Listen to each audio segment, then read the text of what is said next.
All right, first and foremost, we give all praises, honor, and glory unto the Most High God, Yahweh, and we do so in the name of His only begotten Son, who the world calls Christ, Yahweh Shai. Class, Shabbat Shalom. Let's go ahead and share this out. First and foremost, we give all praises, honor, and glory unto the Most High God, Yahweh. All right.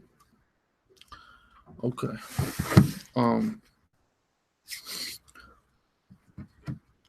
So everybody had a good 4th? Good 4th of July?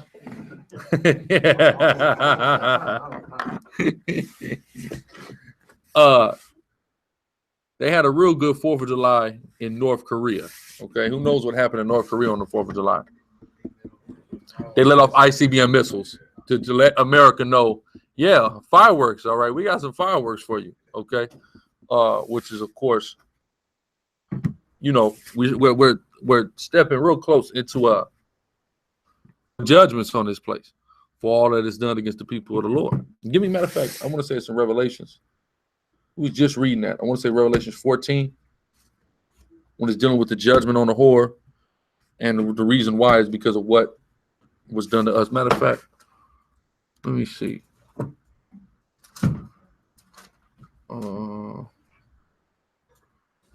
I think I got it right around here.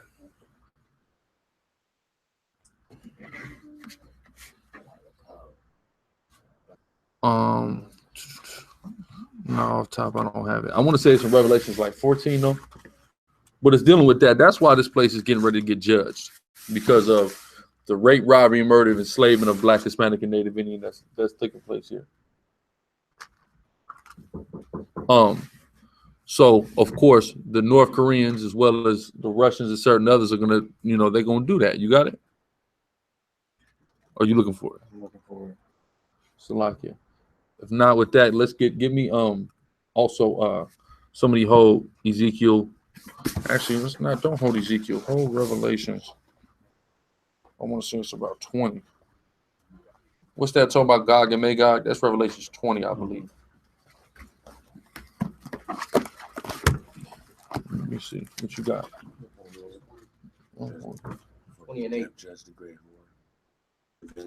There you go, right there. That's what I need. 19 and 2. You got 20? Hold that. Read that. Book of Revelations, chapter 19, verse 2. For true and righteous are his judgments, for he hath judged the great whore. This is the great whore, America. Okay. How is the great whore personified? As the goddess Columbia, okay, which is seen as the Statue of Liberty. That's how America is personified as the great whore. All right, go ahead. That's where you get the term. What's the capital of America? Washington. What does DC stand for? District of Columbia. What is Columbia? It's the goddess that personifies America. All right, it's the, if y'all remember from the 50s, they had the pinup girls and whatnot. You see what I'm saying? That's what it is. It's Marilyn Monroe. It's the Statue of Liberty. That's the whore that symbolizes America. Go ahead. Which did corrupt the earth. This did corrupt the earth. America has corrupted the earth. How has America? I mean, if you go to the Middle East and you see homosexuals in the Middle East, and you see all kind of democracy in the Middle East, they have elections in Iraq. They have corrupted earth. They spread that ideology there. Was Saddam Hussein elected to be the president of Iraq? I doubt it. You see what I'm saying? This whole ideology the white man introduced to that place. Okay, homosexuality. They told them people in Africa, if you want our help, you're going to have to accept homosexuality in your country. You're going to have to lift the bans off homosexuality in your country. They refused it, but a lot of people have accepted it, which is why America gives millions of dollars of aid to these countries. They corrupt the earth. Go ahead. Right. There's no other country doing it. China's not going around making everybody be gay. Go ahead. Which did corrupt the earth with her fornication. Read on. And have avenged the blood of his servants at her hand. That's right. He's going to avenge the blood of his servants. Who are his servants? The Black, Hispanic, and Native Indian. The main people who have been raped, robbed, murdered, and destroyed in this place, by this place, are the servants which the Most High God will avenge. How will he avenge us? Through them ICBMs that Kim Jong-un was just showing off. Right. And their partners in Russia and China, etc. You see what I'm saying? It was very funny that on the 4th of July that he intentionally started letting off his own fireworks and test fire on ICBMs. just to let everybody know what time. As a silly man, a silly Negro and Hispanic in the world, it's got the whole. We at camp on Tuesday. We was downtown. Here a brother come walk by camp. Me and this brother was off to the side. He got the full American flag get up on. And you know what he walked by and says? Oh, Guerrilla Hebrew, what's going on? So wait a minute. You know what's going on. You know who we are. You know what we talking about. You know all of this, right? Why the hell you got a whole American flag fit on, man? God. He was walking with his woman. So. Walking, you know, the woman that got him to get all festive. I know women in the world that wouldn't even wear no damn American flag stuff on the floor. You understand what I'm saying? So you have a simple Negro and Latino in the world that was out partying on the 4th of July, drinking like he's free. Meanwhile, the North Korean is getting ready to destroy this place. And Negro and Hispanic man have no idea. They're just proud to be Americans, right? What's that song? I'm just proud to be an American, where at least I know I'm free. How can you sing that? How can you in your right mind sit back and sing that song? You understand what I'm saying? Watch the fireworks and just be happy. You know what I'm saying? And sing the damn Star Spangled Banner. That's madness. But that's what our people are doing. Meanwhile, the North Korean was trying to send a message to America. Okay? Please believe Donald Trump got that message. The powers that be got that message. That these people have the power and the ability to destroy this place. Right? We got some else? Or is more on it?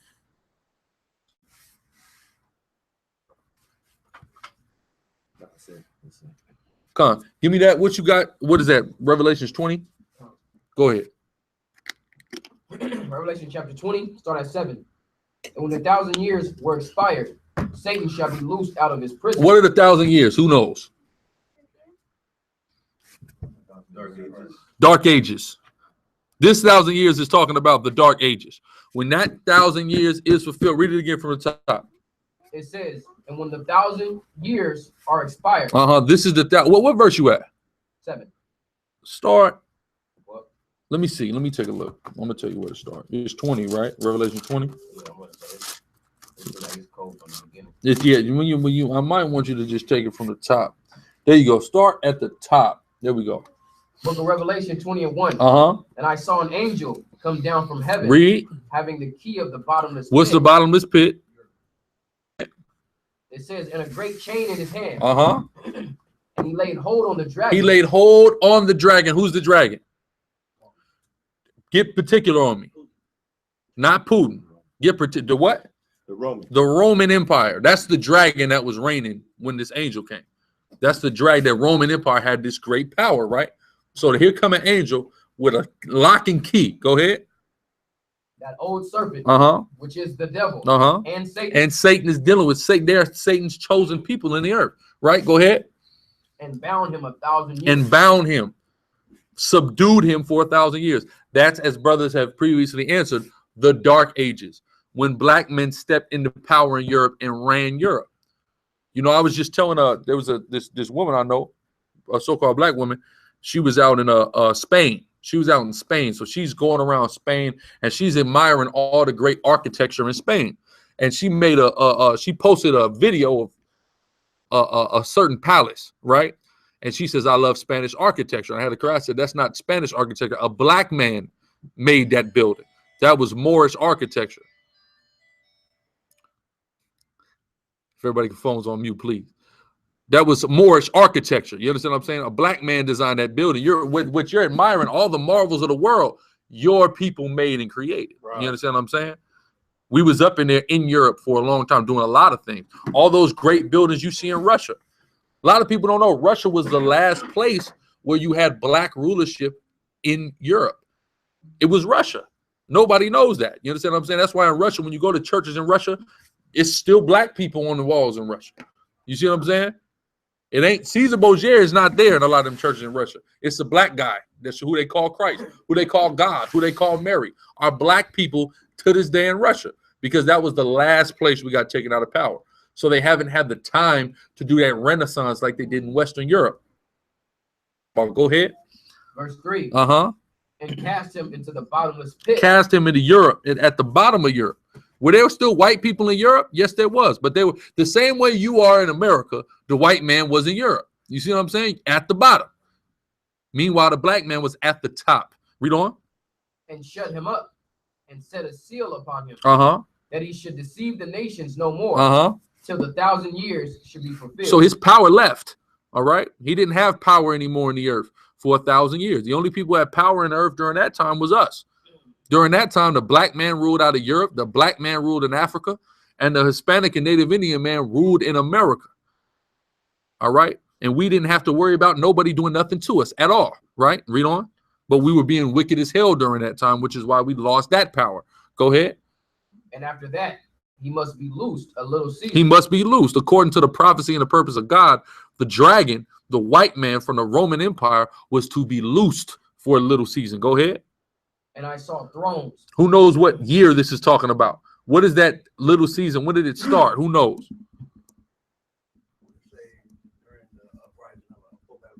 Which is what year? No. 1492. That's when Alexander came into power. That's when Columbus's voyage set out. All 1492. That's when the white man officially is back in power. And also another key thing happened that year, which is the Great Moorish Expulsion, where the Moors and the Jews, all black men that followed Islam and black men that followed our ancient customs, out of Spain into Africa. All right, go ahead. It says that he should deceive the nations no more until 1,000 years be fulfilled, and after that he must be loosed a little season. Read. And I saw thrones, and they that sat upon them, and judgment was given unto them. So wait a minute. Read that again. It says, and I saw thrones. I saw what? Thrones. So wait a minute. This is a dragon. Is a dragon a singular being? Yeah, but I saw thrones, plural. See, people are thinking that this is the Antichrist. This is the actual literal devil that's going to crawl out of hell. No, this is talking about the white man. He saw thrones. Who's been sitting on thrones since 1492? The white man been sitting on thrones since 1492, right? Go ahead. It says, and I saw thrones, and they sat upon them. And they, the dragon is they. All right, that lets you know this is a people, right? Go ahead. And judgment was given unto them. And they had control on the earth. They do judgment in the earth. The white man says you locked up for life, nigga, you in jail for life. He wants to execute you. You're executed, right? They putting men to this. Brother sitting on death row right now. Go ahead. And I saw the souls of them. He saw the souls of them. Read on. That were beheaded for the witness of Yahushua. You see that? Beheaded. And they beheaded men. Read on. And for the word of the Most High. And which had not worshipped the beast. That's right. Neither his image. Neither had received his mark upon their forehead. That's right. The beast is, again, the Roman Empire. The image is dealing with or the ancient Roman Empire, which has came back as the EU and NATO. That's their new, that's what they call themselves now. The European Union and the North Atlantic Treaty Organization. All right. That's what they're known as today. Back in the day, they were the Roman Empire. All right. They operated under ancient names, but they all sprang and became modern nations. Right. They have an image. Their image is their ideology or their white supremacy. You see what I'm saying? Which democracy is a key part of white supremacy. The ideology that everybody could just cast a vote and anybody could have a chance at becoming an elected official. You could be the president one day and all that madness. That's all a part of white supremacy. White people invented democracy. Can you show me democracy in the Bible? Was King David, was he voted in to the throne? Of course he wasn't. You see what I'm saying? He was anointed by God, and every other king that came there after him had to be of his seed. That's how it worked. That's how the Most High deal. He's not dealing with the popular vote, right? If he was dealing with the popular vote, Israelites wouldn't be the chosen people from Jump Street, right? Go ahead. It says, neither. And they live and reign with Christ 1,000 years. So that's what's happening. They're going to live and reign with Christ 1,000 years. Those who are the elect are going to live and reign with Christ. Go ahead. But the rest of the dead live not again until the 1,000 years were finished. So now, what is this talking about? The rest of the dead. Now we're dealing with the millennial reign of Christ. There's going to be some that are referred to as dead. Okay. What is that dealing with? Who knows? No. How the 2/3 going to be dead? They're going to be alive in the kingdom. You got it. Officers ain't got it. The rest of the dead. What is Israel right now? as a nation? Nope, wrong answer. Not what I'm looking for. Dry bone. What is if you a pile of bones in a damn valley somewhere? What are you? You're dead. Israel is dead. When you are subjugated, when you're a nation of people and you're subjugated to another nation of people, that's biblically called dead. That's what you are. You're dead. Somebody else tells you what to do. Do everything you have. You can't do anything in this world without the white man. That's Deuteronomy 28. What did it say? It said, you shall go to him and want all things. You can't. We're dead. What are we going to do? You see what I'm saying? At any moment, what you going to do? Start a farm somewhere? When the white man wants to, he'll come and take your farm. Lock you up. He can do with you what he wants. You're dead. So the other that were dead that shall live after 1,000 years are talking about the other nations. When we go into our kingdom under Mashiach, the world called Christ Yahushua, when we go into our kingdom, we're going to have all the nations subject to us. But then after 1,000 years, these nations are going to live, meaning they're going to have their own land. They're going to have their own dominion. They're just going to have to be subject to us still in the way that they are tributaries to us. They're going to have to pay tithes. They're going to pay taxes. They're going to have to worship our God. Bazak Baria. That's why it says in Micah 4 that they will worship, they will follow after their God, and we will follow after our God. No, that's talking about now. So that's talking about before the king. Before the king, because they're not going to be able to worship their gods in the kingdom. Everybody is going to worship the Most High God in the kingdom without a choice. They want you. If you don't want to, that's fine. We're just going to kill you. All right, it's just going to be judged. Just like when the white man invaded our people and he came with that picture of Caesar Borgia, you was either going to worship that white boy, or they were just going to kill you and get you out the way. We're going to give them the same treatment. You see what I'm saying? Who got it? Go ahead. Yeah, how's that for democracy? Right? Go ahead. But yeah, that's the other nations are going to be the dead, then we're going to allow them to live. All right? Except for who? Esau. There you go. Go ahead. Verse 5, but the rest of the dead live not again until the 1,000 years were finished. That's right. This is the first resurrection. Go ahead. Blessed and holy is he that hath part in the first resurrection. On such the second death hath no power. That's the elect. The elect, the 144,000, will be a part of the first resurrection, meaning will not fall victim to the second death. What is the second death? The fire. Get a little the nuclear wire. You said where? The ICBMs that we're talking about that Kim Jong-un is test shoot, right? Once all them nations that's going against America send the missiles to America, this place will become what's called in the book of Revelations the lake of fire. The elect will not fall victim of that. That's the first resurrection, right? Bazak. So going back to 5, where it says, but the rest of the dead live not again until the 1,000 years were finished. These are the other nations, correct? Yes, sir. So is that going into they that wandered out of the way of understanding shall remain in the congregation of the dead? Kind of, sort of, but not so much. That's more so dealing with our people. Yeah. But they're going to be dead because they're going to be subjugated. And then after we let them out, they won't be subjugated anymore. They will to a degree because they'll still be under us and they'll still have to pay tribute to us, et cetera, et cetera. But they'll be operating sovereignty in their own land, dealing with their own stuff. The Ethiopian man will go back to Ethiopia and do his thing from Ethiopia. But go ahead. It says, on such the second death hath no power, but they shall be priests of the Most High. Read. And of Christ. What's the second death? I just asked that. You asked them? Yeah, they answered that. Go on. It says, but they shall be priests of the Most High and of Christ, and shall reign with him 1,000 years. Go ahead. And when the 1,000 years are expired. Wait a minute now.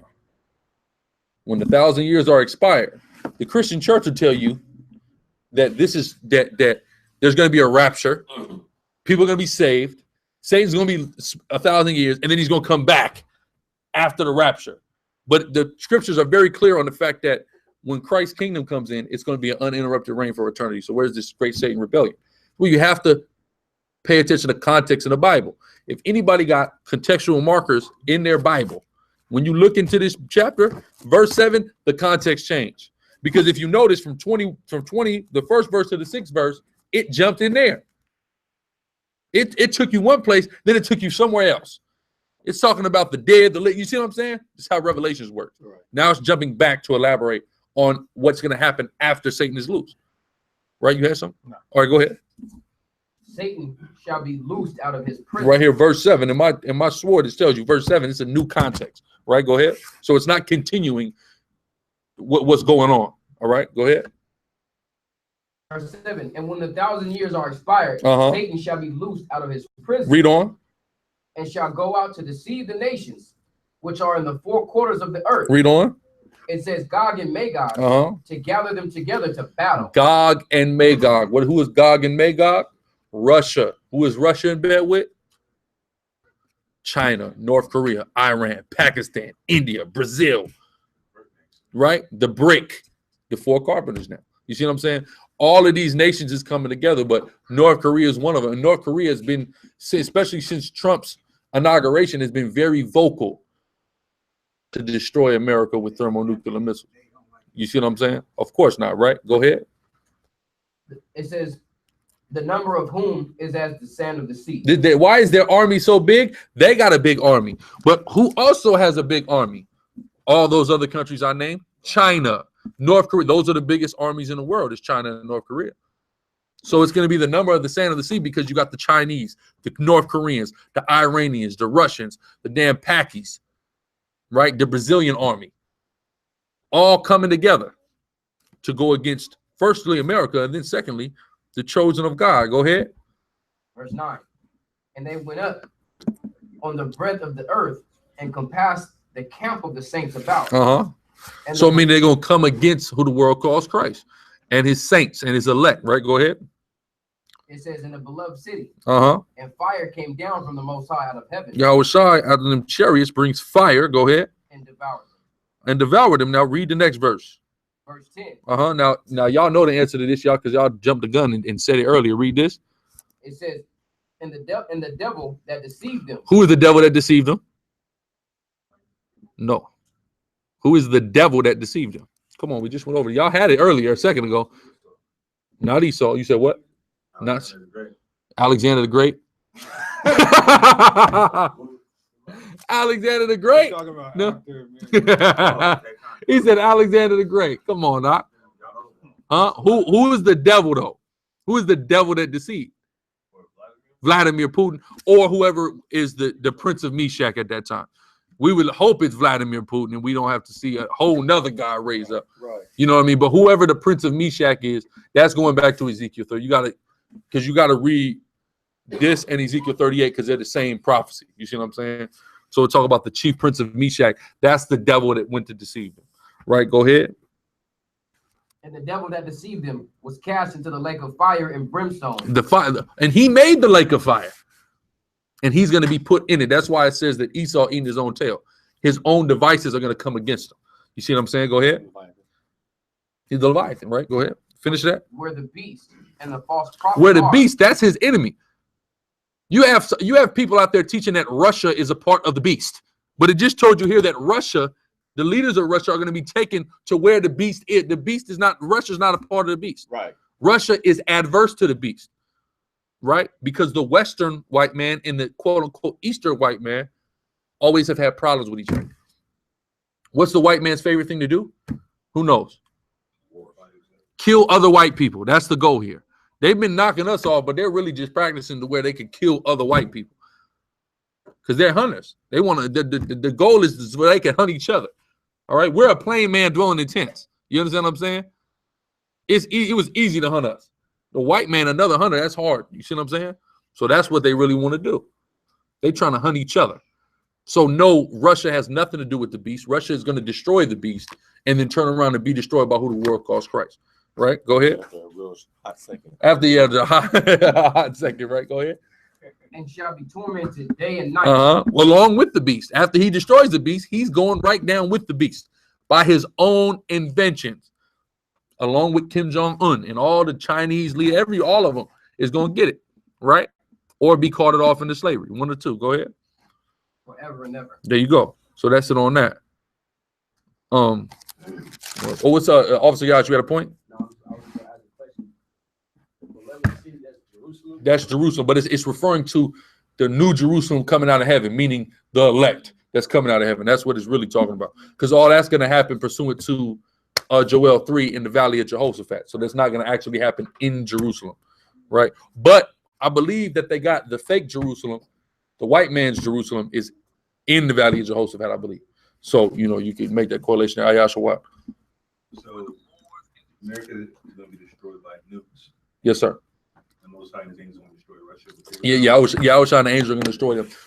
That's what Ezekiel 38 is about. Get Ezekiel 38, matter of fact. Ezekiel 38 is about how after Russia and their allies destroy America, their sights are going to be set on Jerusalem at that point. The only thing that it says they're thrown into the lake of fire. America's going to be like the lake of fire.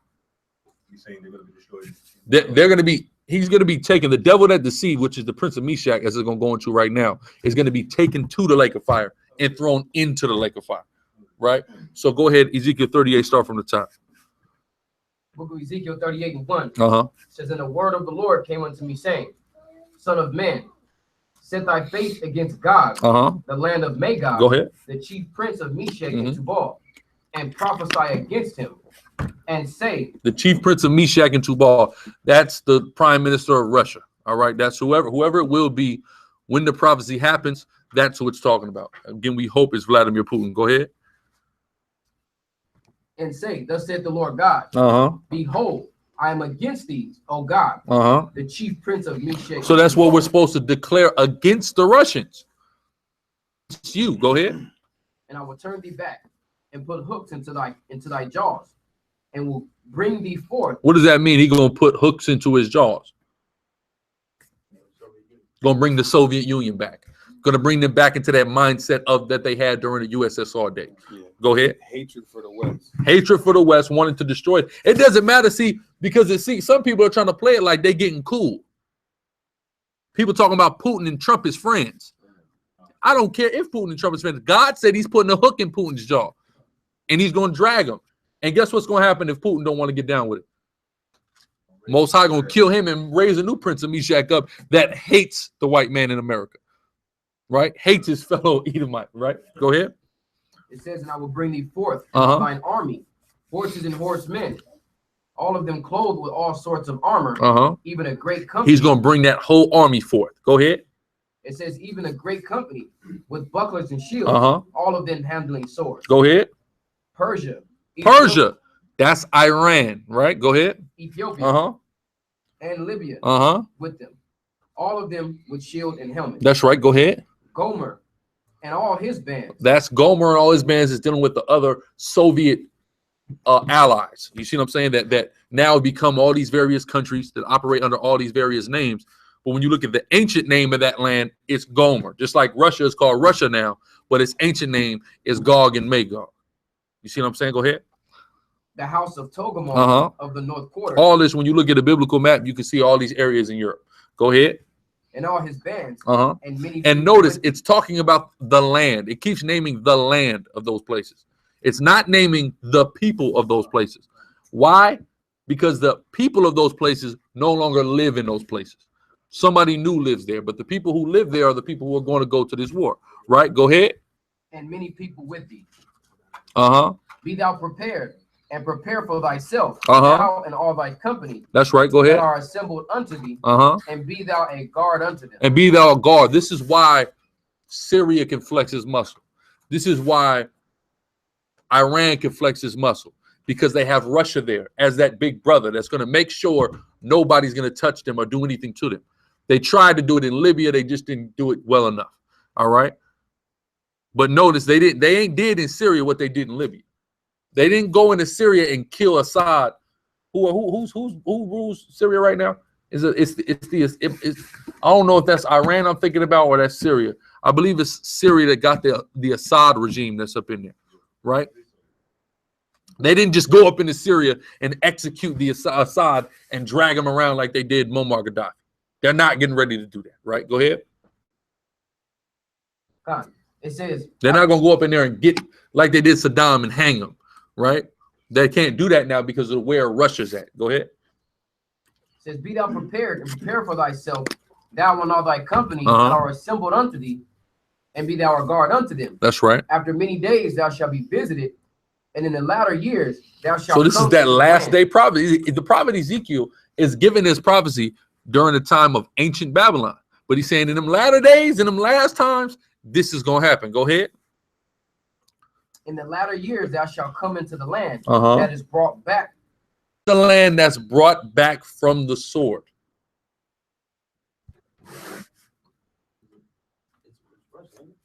No, the land that's brought back from the sword. Israel. He's going to try to come into our land, the land that's brought back from the sword. This is dealing with that battle right here. Go ahead.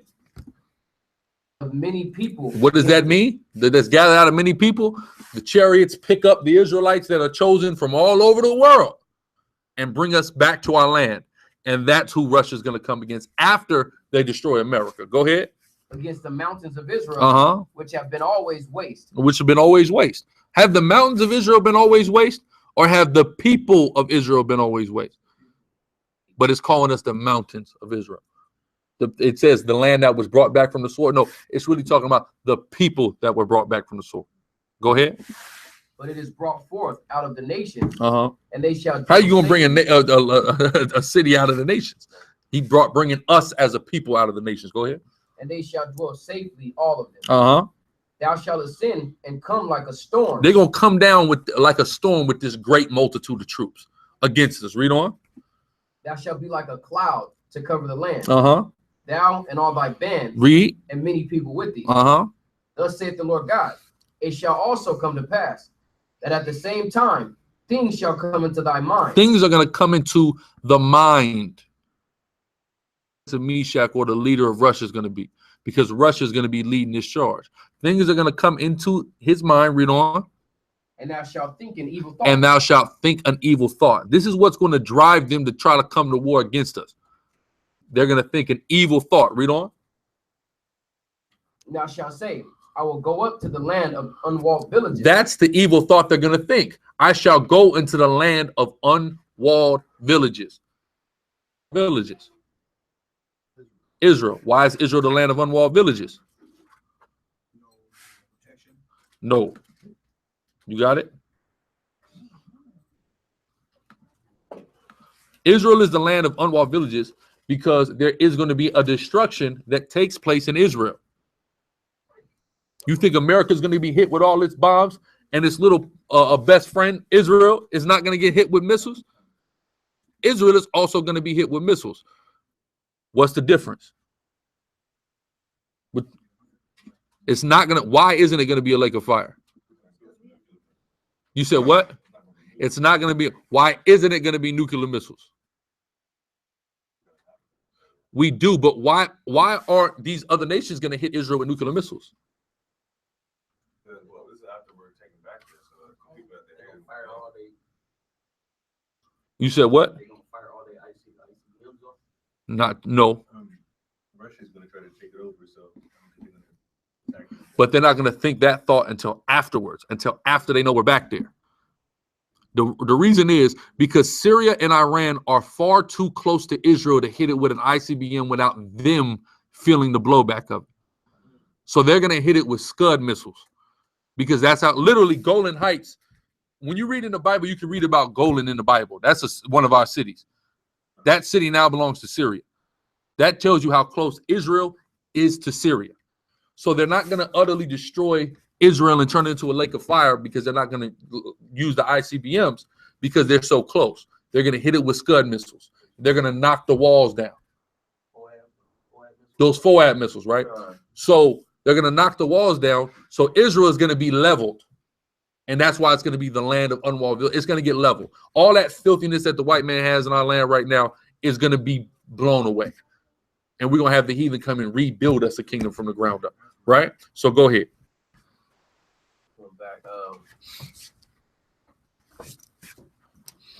It says, verse 11, and thou shalt say, I will go up to the land of unwalled villages. I will go to them that are at rest. They're at rest.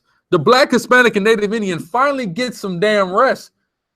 And here this devil, the prime minister of Russia, is, I'm going to go to them that are at rest. Go ahead. It says that dwell safely. We dwelling safely, all of them. We're finally safe. And of course, the devil can't rest without us. Russia, Vladimir Putin or whoever in Russia, they don't care about black people. Black people are not on their radar like we got to do away with black folks. They don't care about that. But after America is destroyed and we are back in our land, then he's going to remember he's a damn Edomite and say, you know what? We're going to go to those people that are at peace. Go ahead. All of them dwelling without walls. Without walls, meaning there's not a hedge of protection over that land. It's all been knocked down. Go ahead. It says, and having neither bars nor gates, to take a spoil and to take a prey. That's right. We're going to take a spoil and a prey. We're going to go in there. We're going to get what they have. And we're going to get them. We're the prey. We've always been the prey of these nations, right? Go ahead. It says to take a spoil and to take a prey, to turn thine hand upon the desolate places that are now inhabited. The desolate places. They got hit with missiles, but now we live there, right? Go ahead. And upon the people that are gathered out of the nations, which have gotten cattle and goods, that dwell in the midst of all of the land. Go ahead. Sheba and Dedan, and the merchants of Tarshish, with all the young lions thereof, shall say unto thee, art thou come to take a spoil? Who is that dealing with? All them Arabs that live in that area. When they see these great companies, they're going to say, what, y'all come to take a spoil? Go ahead. Hast thou gathered thy company to take a prey? Oh, you're going to take these guys into slavery. That's what it means to take a prey. The Arabs going to say, are you going to take these people into slavery? Again, for the millionth time, here they are in slavery again, officer. Just like when we came out of Egypt. Khan. Go ahead. To carry away silver and gold, to take away cattle and goods, read, to take a great spoil. Therefore, son of man, prophesy and say unto God, thus saith the Lord God, in that day. Why are here's the question. Now the Arabs is going to be asking this question, right? They're going to be asking this question. Why are the Arabs going to be asking this question to all this great multitude? Number one, are Arabs a part of this multitude? All right, but it's talking about the merchants and these Bedouins and things like that that are inhabiting these outskirts areas. They're going to be asking this question. Why are they going to be asking this question to the great multitudes of the Russians and whatnot? Because they don't want to get ravished. No. They know they ain't coming for them. They're going to Israel. Zahar. No. It's because they're Muslim. What does the word Ishmael mean?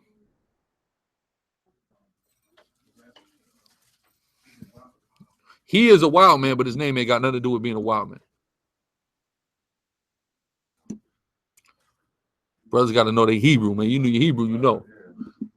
Who knows Deuteronomy, the 6th prayers? Shammai. What is Ishmael's name? Yah Shammai Allah. What does that mean?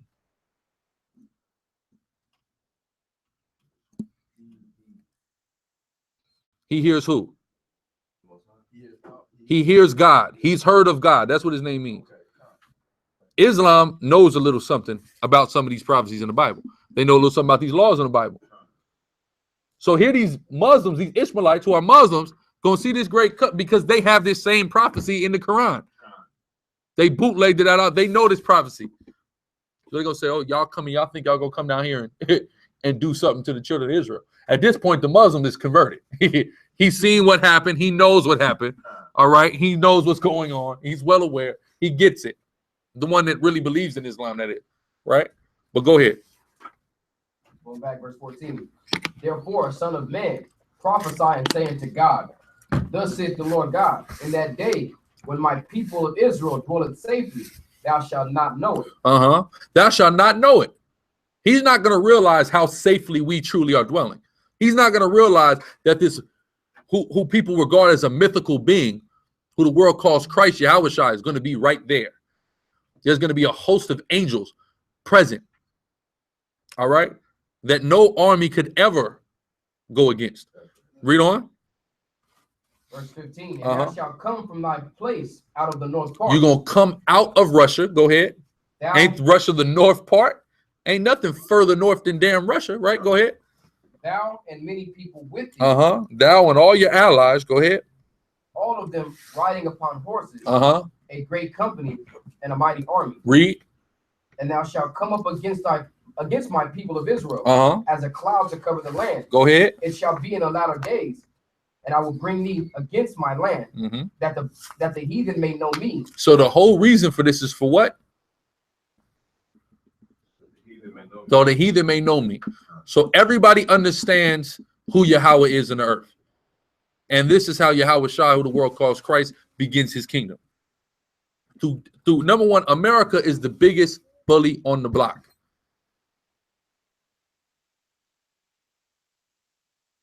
Craig knocks out Debo. Here, everybody, now Craig is the hero, right? Imagine if somebody come and knock Craig out after that. That's the baddest man out, period. You beat the baddest man up. Here you come. You know. Imagine if little Chris would have just came up and knocked Craig out. Little Chris is the man now. Okay? Ain't nobody. Little Chris can knock down as many trash cans as he wants after that. You see what I'm saying? That's what this is going to be like, right? See, it's just this is why Esau uses the way the Most High works to make a great movie. You ever know one of them great long movies, the Avengers, the Transformers? It'll be like there'll be an epic battle, and it'll be like it's the end. Then there'll be like a new issue that just rises up for the last 20 minutes. The last 20 minutes of the movie are about this issue that seems even worse than the last one, right?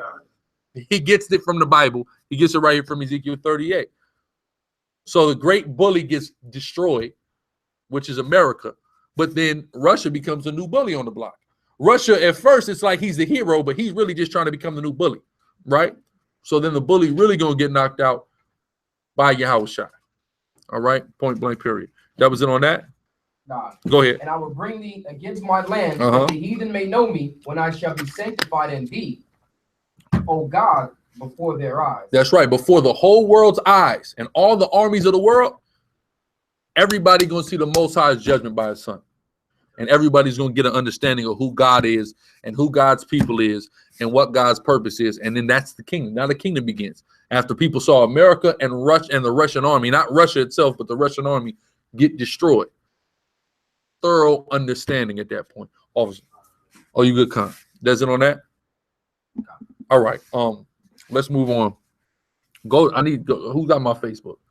I need y'all to go on that Facebook. I need y'all to go on that Facebook because there's a couple stories that just broke. Couple stories that just broke. You got a black woman out of Mississippi, I believe. We don't get the story. Who got it? Get that shit out of I want to say it's Mississippi.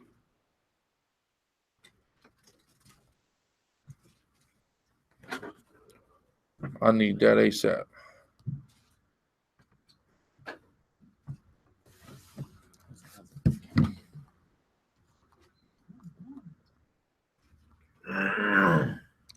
Right here. Yeah, he got it. Shamar got it. Okay, read this. This is a post somebody made. Go ahead, matter of fact, just read. All right. This is from the Post. Check this out, family. So here we have engaged. Here we have an engaged couple from Bartlett, Tennessee, who was supposed to be getting married next month, but this past weekend, Darian Towns, black woman, went to a pool house party with her white friends. With her white friends and her white lover. Go ahead. And by the end of the night, Darian Towns was found drowned to death. Ooh-wee. She thought she was going to get her Prince Charming. That white man that's been on Disney Channel that's supposed to be her damn husband her whole life. And she winds up dead, right? Go ahead. Was found drowned to death at the bottom of the pool. Ooh-wee. Go ahead. And the house full of Caucasians. First off, how's she at the bottom of the pool? That's another question. So why is she at the bottom of the pool? That lets you know something right there. Go ahead. At the bottom of the pool, and the house full of Caucasians knows nothing. Oh, so all the white folks know. Let me tell you something. Let me tell black people something. Y'all can learn something from white people. Because they don't snitch on each other. Rarely. You see what I'm saying? House full of Negroes, somebody saying, hey man, I know who did that. Right. Bro, Esau knows how to keep their damn mouth shut. You see that? A house full of crackers don't know nothing. Dead body pop up, they don't know anything. Right? A quality black people have forgotten in America. Go ahead. Right. Nobody knows how the black woman in the backyard drowned to death. This is just the strange case. Go ahead. Nobody knows nothing. Come on now, straight BS then. Go ahead. This is a brother who wrote this post. Go ahead. News coming out saying that. What is the news saying? Saying that after they found her body, somebody stole her car. Oh, so just coincidentally, she's dead and her car is gone. You get carjacked and murdered on the same night, unrelated. I ain't heard of that. Go ahead. Somebody stole a car and it was just found in South Haven, Mississippi. Yeah. They drove to another state. Go ahead. And the Bartlett Police Department are being real quiet about this case. Coincidentally, in the South, a black person pops up dead at a white party. I expect the police to not say anything. Okay, go ahead. They slick trying to rule her death as to her being too drunk and she accidentally fell into the pool and et cetera, et cetera. So she was drunk. She fell into the pool and drowned to death. And there were no good... white people can swim, can't they? These crackers play water polo. Water polo team, remember? They were on the swim team. They're lifeguards. Go down to this damn beach, right? Right now, there's gonna be a white lifeguard sitting in that damn tower. Didn't Baywatch just come back out? Go ahead. Just a whole lot of. Oh, the Rock was in there, so I guess the brother's supposed to be the damn lifeguard now. Go ahead. Just a whole lot of BS and covering up is what it sound like. That's right. Go ahead. They know in a few days everybody's gonna forget about all this story. And this is what's happening. People are quickly forget. Black people and Hispanic people are dying so much that it's being forgotten about rather quickly. All right. I just there was a murder. The police murdered a Hispanic brother up in Vista. Who's heard about it?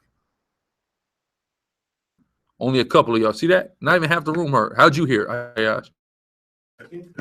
I shared it, right? There you go. You see what I'm saying? Not like everybody's talking about this. It's happened walking distance from my home, right? My house.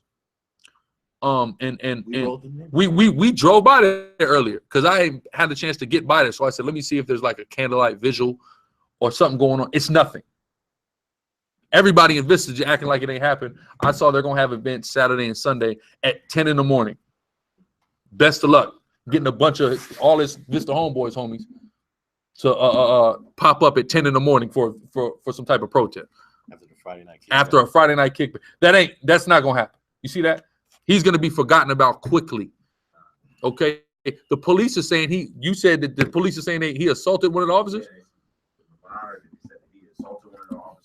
Some type of confrontation, and he ended up on the ground. He ended up on the ground. What happened was he was on the ground surrendering. The white man who lives in the neighborhood saw the whole thing. He said he surrendered, and the police came and filled him up with the bullets. You understand what I'm saying? That's what happened. This is going to be forgotten about soon. Right. And that's if we don't do nothing. Most I willing, we're going to be out there tomorrow. All right. 10 a.m. on a Saturday and Sunday, that's not going to be effective for Black and Hispanic people to understand what's going on. All right, you're gonna have to get them in midday when they're doing something. You see them when they're actually out in the street. 10 in the morning? Who's gonna be there at 10 in the morning? Yeah. Go ahead. You know. They know in a few days everybody's gonna forget all about this story and move on. But nah, them days over with. That's right. Because we got to do something. The news ain't gonna do right with it. Sometimes they family ain't gonna do right with it because they're out of touch with what's going on. Their moms and pops and whatnot. So we got to do something about it, right? Go ahead. I've been on this story ever since I heard about it, and just something ain't right about this death. They lying too much. But best believe I'm gonna do my investigation, and this Jake is fired up. Know the real he must have truth. used to talk to her or something. He can't believe it. Told her not to get with that white boy. Go ahead. And we're gonna know the real truth to what happened to our queen. I'm not forgetting about it. All want the truth. That's right. They not about to keep giving us these BS ass stories and expecting us to believe every word because they say so. Nah, I ain't doing that. So now let's take a look at this black woman, this white man, and lost and then lost her life behind it. Y'all can't really see it on here, but y'all can see. You see the damn hair choices she uses. She's trying to be a white girl. You understand what I'm saying? That's evident, right? So here she is with this damn some little nerd devil at that. That's just great. Give me Lamentations 2:21. This is a problem. Okay, you have a lot of our people that's seeking asylum amongst the heathen. Okay, black men, black women, Hispanic men, Hispanic women, who are literally seeking asylum, meaning they're trying to go and get with a white person in order to bring them some form of security a lot of times. You see what I'm saying? This sister is a prime example. A sister just came on our comment board, right? She said something about black men had the money that white men had. It didn't have the disadvantages that white men had. White men wouldn't have any women. You see what I'm saying? What? Because what proves that? Black man is broke and getting the white woman. You see what I'm saying? Black man can get a white woman with nothing. You see what I'm saying? So if I can have nothing and I can get your woman, if I'm that damn good, you see what I'm saying? And you got to be rich to get with my. The only reason my woman's getting with you is because of the type of financial stability and security that you can provide. It ain't for no other reason. You understand what I'm saying? And for you putting yourself as the prince of the earth, you see what I'm saying, in the world through media manipulation. If that's the only way you can get with my woman, and my woman just start getting with you, you see what I'm saying? Then you don't stand a chance if it's literally an even playing field.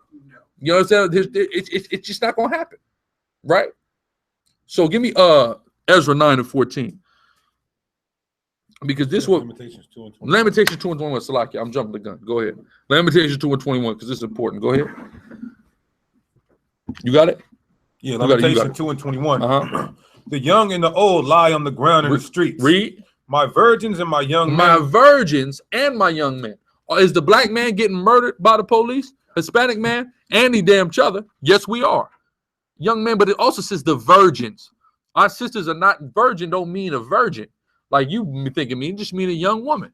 Our young women is out here getting killed too, right? For trusting the wrong white boy and just trying to become white. Just at a party full of white people. And you're the only Negro there and you didn't realize your life was in danger. You should have known that when you walked in the party. My life is in danger. I got to get out of here. I was telling a story about how my little brother-in-law is dealing with a white girl, and his pops is from the South. My woman's stepfather is from North Carolina. So his son tells him that he went over to the white girl's house and he said, well, you made it out. Yeah. Don't go over there.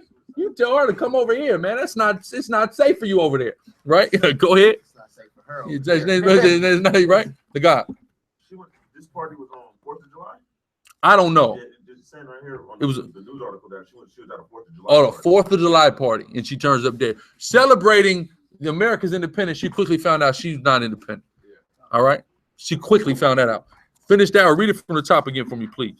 Lamentations 2:21. The young and the old. The young and the old on the ground in the street. That's they listen. This brother Izan, Soldier Izan, just sent me the video.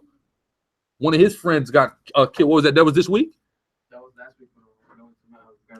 That was last week. He was lying on the ground. He sent me the video. The police got the video. He was on the ground. Izan. They just let you see that? If you're a black or Hispanic native Indian, he was Native Indian, right? Cherokee brother, right? They just gonna leave you in the streets. You're just there. You're just dead. You're just there. Like you dead. Like that's your spot now. I watched. This brother sent me the video, and it was hard to watch. I text this brother, damn. I'm talking about literally they just dragging him in the street. You see what I'm saying? His lifeless body just getting dragged like he's some type of damn animal. That's why I read it again. It says, the young and the old lie on the ground in the street. All black and Hispanic people is subject to just be lying in the ground on the street, dead. But nobody gives a damn, right? Everybody knows they left Mike Brown out there for about 8 hours on the street, just a carcass. Read. My virgins and my young men are fallen by the sword. That's right. You see that? All of our nobody is exempt. And this is why we got to come back together as a people, because black man ain't exempt, Hispanic man ain't exempt, black woman ain't exempt, Hispanic woman ain't exempt. So not only is there a divide between the tribes and the kingdoms, there's also a gender divide, especially in the southern, especially within the tribe of Judah. In America, America has worked painstakingly to make black men and black women separate from each other. They've been doing it since the time of the women's liberation movement and feminism. They want to make sure black men and black women are treating each other like they're different segments of society, which is absolutely outrageous and ridiculous. But they've done this on purpose. But we have to understand is we all are getting killed. We all are getting beaten. We all are getting mistreated by the same people divisively, right? Go ahead. Thou hast slain them in the day of thine anger. But it's all, and what is this all about? What does it all go back to? Our sins and our transgressions. So how do we fix it? By coming together and ceasing from sin and ceasing from committing transgression and getting back in the good graces of the Most High. But I want to, something in Tobit. Where is the book of Tobit? Salakia, where is Tobit at? In this Apocrypha. Right here. There we go. See, in Tobit, this was another time where this was happening. Something similar to this was happening.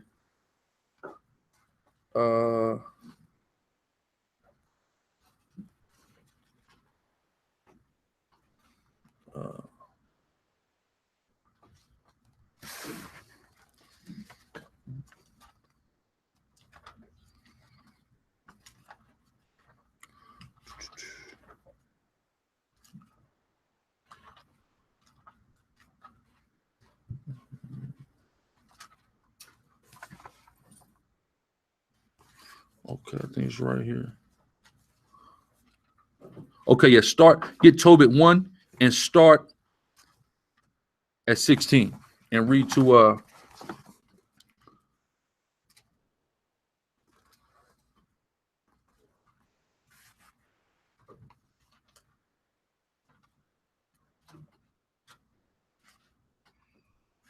20, 16 to 20. Go ahead. Whoever got it. It's the book of Tobit, chapter 1, verse 16. Read. And in the time of Enemessar, which is Salmanassar. Everybody knows you read about Salmanassar, king of Assyria, the one who took the northern kingdom captive into Assyria. Go ahead. I gave many alms to my brethren, and gave my bread to the hungry. Read on. And my clothes to the naked. Read on. And if I saw any of my nation dead, if he saw any of his nation dead, how can he see any of his nation dead? Because they would murder us and leave us right there on the streets. So this is nothing new what the white man is doing in America. This is Assyria he's reading about. He said, if I saw any of my nation dead, they would just leave us in the streets after they misused us, abused us, and murdered us. This has been going on for a long time. Go ahead. Even like the times during the lynch mobs, you know, we see our brethren hanging from trees. Just hanging, they leave it just hanging. That's where they get the song Strange Fruit, right? Right. Yeah, he saw the little kid hanging. Con. See that? This is not. So no, we're not these people out. Right. We're just wannabes. We're just niggers, and the white man just made this all up. I get it. Go ahead. And if I saw any of my nation dead or cast about the walls of Nineveh, I buried them, right? Go ahead. And if the king Sennacherib had slain any when he was come and fled from Judea, I buried them privily. So what he was saying is he's burying the northern kingdom is up in Assyria. He said, but what's happening is sometimes when Judah would get invaded, some of the southern kingdom, Judah, Benjamin, and Levi would flee up into Nineveh. Right? So doing that. So he's burying all the tribes. Go ahead. When he was come and fled from Judea, I buried them privily. For in his wrath he killed many, but the bodies were not found when they were sought for of the king. And when one of the Ninevites went and complained of me to the king that I buried them. You see that? He has a complaint. Why did he have? He had a complaint about a brother burying dead bodies. As if these filthy heathen just want dead people just lying around and all the flies that come with them. You see what I'm saying? But you know why? Because when you leave that dead black and Hispanic body on the ground, it sends a message. That's why they don't want you. That's why they want to leave you out there in the streets. They want to show you you're not cared about, and they could just do whatever the hell they want it to be a message, officer. That's going into terrorism. That's terrorism. That's powerful. This is terrorism. They do acts of terror against us. They make sure we see it, so we're terrorized by it.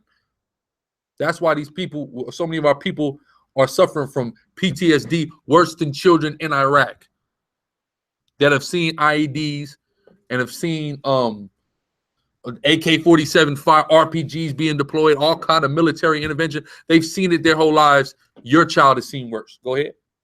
Not to mention the generational trauma. The generational trauma, the one that's been passed down from slavery and colonialism. That's scientifically proven to be passed down to your offspring in your semen. This is a proven fact. Go ahead. I buried them and hid myself, understanding that I was sought for to be put to death. They wanted to kill him because he wanted to give his brethren a proper burial, right? Go ahead. I withdrew myself for fear. Uh-huh. You went to 19 or 20? Read 20, yeah. Verse 20. So he was hiding. He was a fugitive. Simply for, like it says in Psalms, I was hated for my love. He simply wanted to bury his brothers and not leave his brothers in the streets, sisters in the streets, to where they were dead and desecrated. And they hated him for it. Now watch this. Go ahead. Then all my goods were forcibly taken away. Then they went to his house and they took everything he had. Read on. Neither was there anything left me besides my wife Anna and my son Tobias. They took everything from him except his wife and his son. All right. And the white man, he's even worse. This was the Assyrian. The white man even worse. He'll take your wife and your son. Sure. You see what I'm saying? But go ahead. Where was we at? Salaki, we finished 2 and 21 in Lamentations? Yeah, it says thou hast killed and not pitied. There you go. Let's go to Ezra 9 and 14 now. In the 14th chapter. I mean 14th verse rather, Salaki. And we're gonna come back to Tobit. So hold Tobit 4. Book of Ezra, chapter 9, verse 14. Should we again break thy commandment? Go ahead. And join in affinity with the people of these abominations? See, that's the problem. Our people are going out of their way to join in affinity with the people of these abominations. That's the issue right there. And that's what this sister went out of her way to join in affinity with the so-called white man that she just loved so much. And it was the kin doll. You understand what I'm saying? But that's the psychological warfare that they're playing on it. You go to the store, your daughter got to get the kin doll, right? There ain't no other man doll for Barbie to play with and be Barbie's boyfriend. Here's the problem. Ken is a white boy. Right. Do they got a black girl Barbie? Yes, they do. Do they got a black man Barbie? No, they don't. You see that? They got a Latin Barbie. They got an Asian Barbie. They got every Barbie, right? But they don't got a black man Barbie. You see that?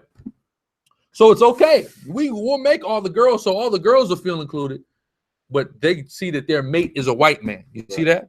Every time. Go ahead. Can we get an OJ doll? Yeah, can I get the OJ Simpson doll?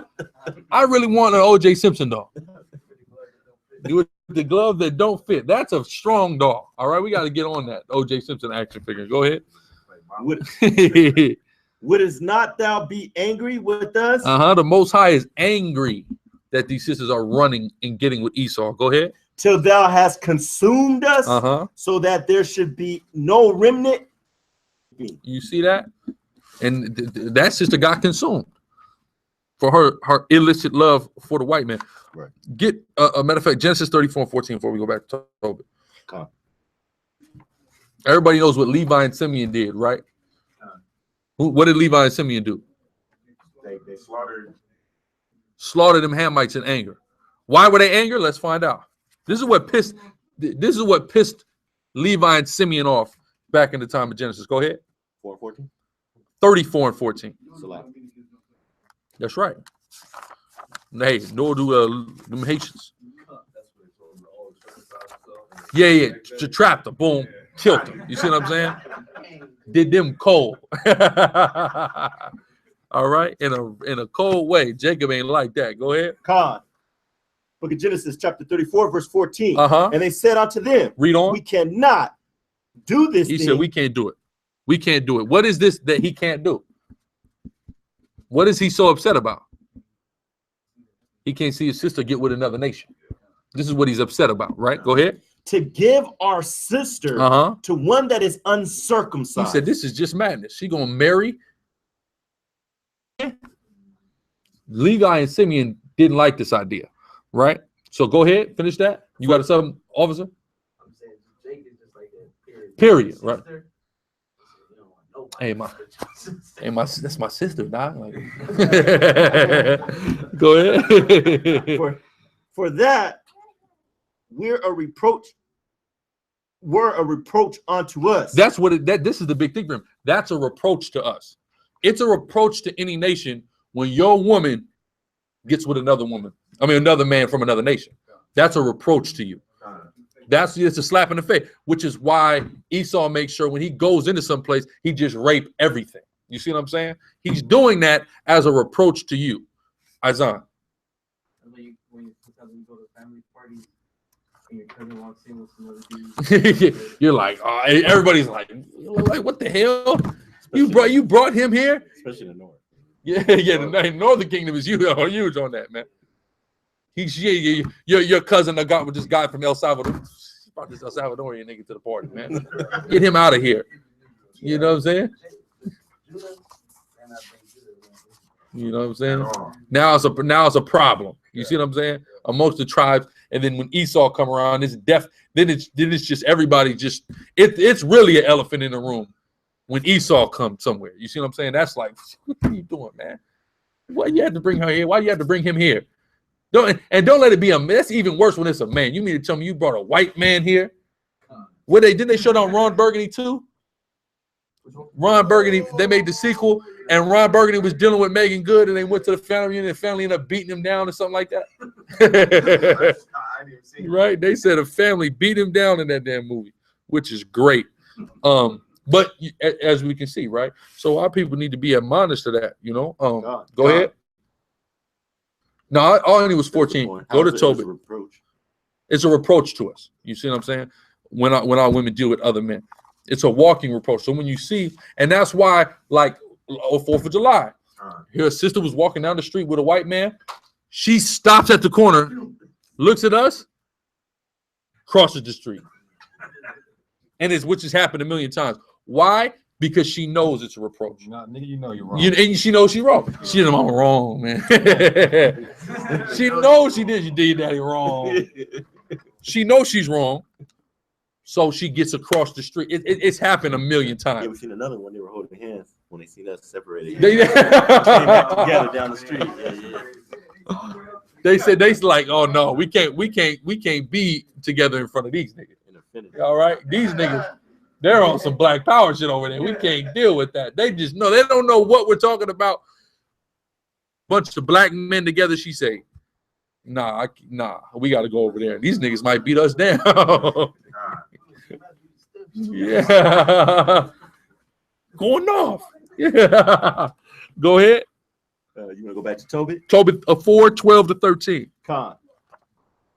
Back in the book of Tobit, chapter 4, verse 12. Beware of all whoredom. Beware of all whoredom. Go ahead. My son. Read. And chiefly take a wife of the seed of thy father. Go ahead. Deal with your own people. Go ahead. And take not a strange woman to wife, Read. Which is not of thy father's tribe. Go ahead. For we are the children of the prophets. Noah, Abraham, Isaac, Jacob. There you go. Go ahead. Remember, my son, that our fathers from the beginning, even that they all married wives of their own kindred. Go ahead. And were blessed in their children. And were blessed. Now read on. And their seed shall inherit the land. Keep going to 13. Now therefore, my son, love thy brethren. Love thy brethren. Read on. And despise not in thy heart thy brethren. Now watch this. This is where he's going to qualify what he means by love thy brethren and despise not in thy heart thy brethren. Read on. The sons and daughters of thy people, in not taking a wife of them. So when we're not dealing with our people, It's despising our people. That's why we need to deal with our own people. Go ahead. For in pride is destruction and much trouble. That's right. And in lewdness is decay and great want. That's just to get much trouble. She's dead now, ain't she? Much trouble. Go ahead. She's decaying. She's decaying, or she's a decaying corpse now, right? For lewdness is the mother of famine. You see that? And dealing with Esau is a lewd.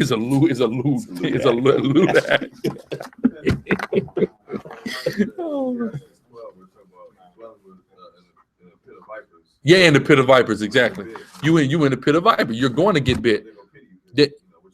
Yeah, because you played with it. That's the thing, like you said right there. You went and played with this damn snake. So when the snake bit you, I'm supposed to be mad. You should have been playing with the snake. This occurred, and the sister couldn't have been saved from that situation. You know, a lot of Jakes can't swim. They could have just pushed her. They knew it. Like, hey, or said something about her hair. Oh, what's gonna happen if your hair gets wet? Pushed her in, and she died. And they're looking like, hey, niggas can't swim, right? That's probably what happened. That's horrible, officer.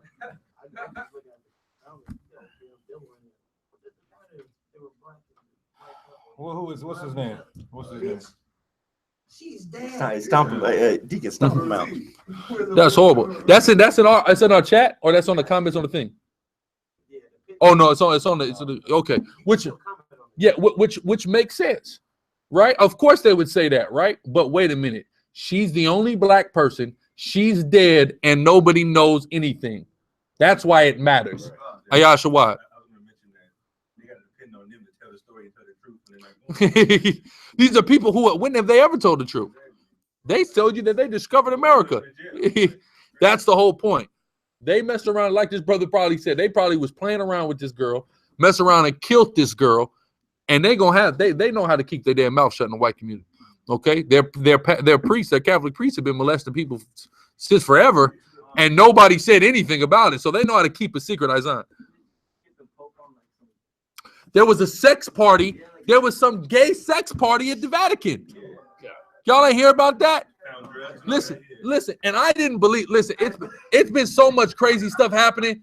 I'd be like, nah, y'all lie. I think it's it's fake news because a lot of fake news going around. But then I'm going to reliable news sources, and I'm like, this is crazy. The stuff that looked like it was fake news is real. They said some brothers down in Florida, some little 16-year-old brothers went and hit a $200,000 lick, went and bought themselves all foreign cars and bought their mamas a bunch of gifts.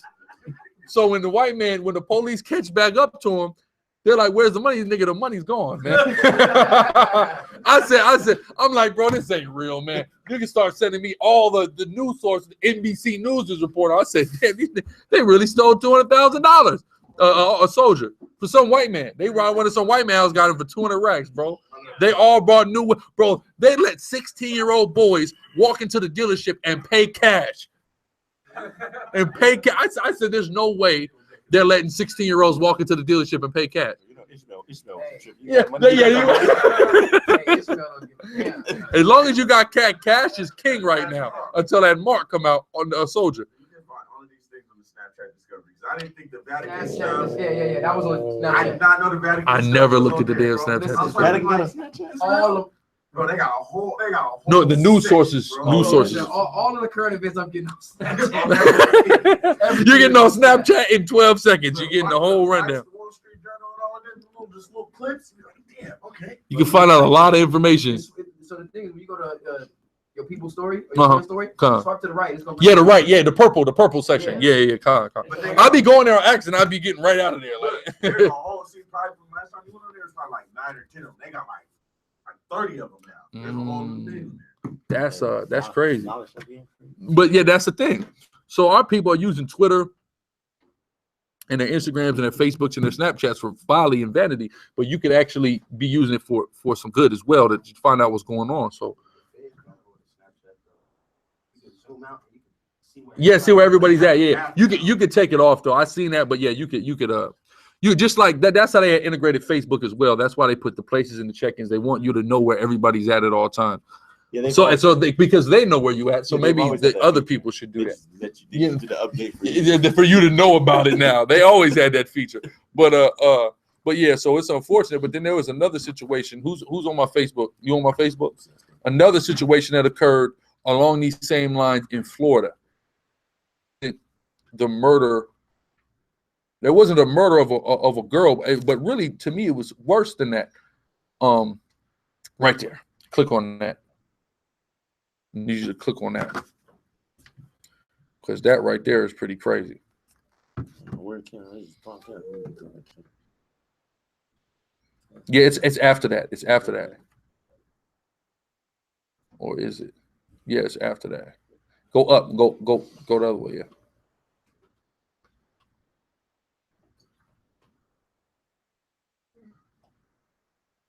Hold on. You know, you ain't on my wall no more. Oh, no, that's why. You want the CNN report or the RT News?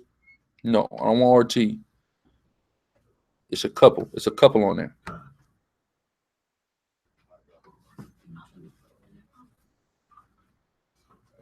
Go down. Not that one. Where's that? Hold on. Where is it at? Show on. Hold on. Where is this at? Who went down? I just seen it. I know it was weird. It popped up. I literally just seen it. So where is this at? This damn couple, man. I just got done reading. I might still have it open. Let me take a look.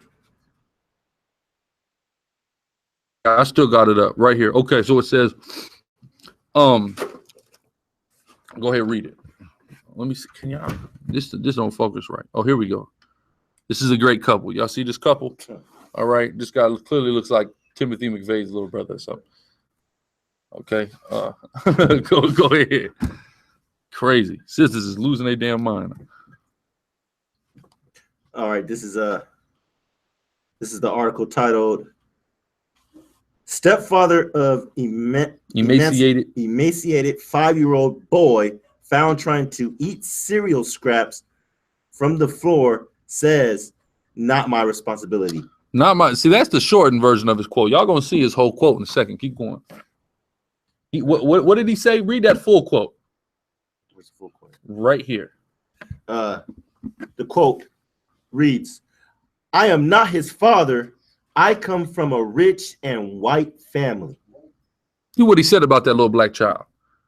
I don't care if he's eating cereal scraps off the floor, eating Fruit Loop crumbs off the floor. Daddy, I come from a rich and white family. Right? So go ahead. I'm gonna tell you what's so crazy. You probably don't even come from a rich white. I don't doubt. Rich, I do doubt. Okay. I heard of some white girl. His sister was living with some white girl that I know, and right before the white girl moved out, it was some dirty dishes in the sink, and she come in there and say, she told the sister, "White people don't live like this. Like white people don't have dirty dishes. Like white people don't have the filthiest damn houses you ever seen in your life. White people don't live like this." Isaiah Demaya one. They're hoarders. They are hoarders. The house I moved into, there was the people who had it before was hoarders. We had to take all the carpet, and the carpets were done for. Then I had so much dust on it because of all the hoarding. We had to gut the carpets and put all hardwood in that damn house because the white man is a filthy hoarder. By I recall. Since I'm working with the moving and stuff, you know what I'm saying? I had to move 3 motherfucking hoarders, you know what I'm saying? I didn't move other motherfuckers, and they at least give a tip. It's just trash and all this other type of stuff. And the bitch didn't even want to give a tip. She had enough money. She pulled out cash to pay with her cash. Right? And if you're paying cash, it's $95 an hour, right? So the cash price came out to like $1,500. She said, I'm paying in credit card. And in credit card, it came out to $2,000. You know what I'm saying? So I'm like, damn, the bitch couldn't even tell. She got $1,500 in her pocket right now. Bitch couldn't even tell. We just moved her fucking trash and all that. You moved the trash. Trash. You had to pack up the garbage. I don't want that. No, I'm keeping it. Falling off so. Well, there you go. There you go, Isaiah. Issachar, exactly. They don't clean their house. Issachar cleans their house. Did y'all hear about this stuff they got? In New York, somebody Zebulon sent it to me in New York, right? Because out here on the West Coast, Issachar clean their house. On the East Coast, Benjamin, Levi, Ephraim, Simeon clean their house. They talking about they want a maid in their house. No Haitians. No Haitians allowed to be the maid. White man put an ad up in the paper. We're looking for a maid. Yeah, because Haitians be doing all the tribes really do it. Oh yeah, all the tribes really do it, especially the immigrant tribes though. In caretaking for old crackers, watching cracker babies, or cleaning their damn house. You see what I'm saying? That's the main way our women get work when they come to this country. You see what I'm saying? The white man, they clean it up, but he has no idea how to clean. He's got to call you to come clean for him, right? They ain't used to bathe. They ain't used to bathe. That goes back into the Bohemians, man. But go ahead. Article. A Florida couple is accused of severely neglecting the woman's 5-year-old son, who weighed just under 25 pounds. Wait a minute. I didn't even read that. You mean to tell me it's a 5-year-old boy that weighed just under 25 pounds? My damn baby came out 25 pounds, I think. 5-year-old, like, he's about to die. You know?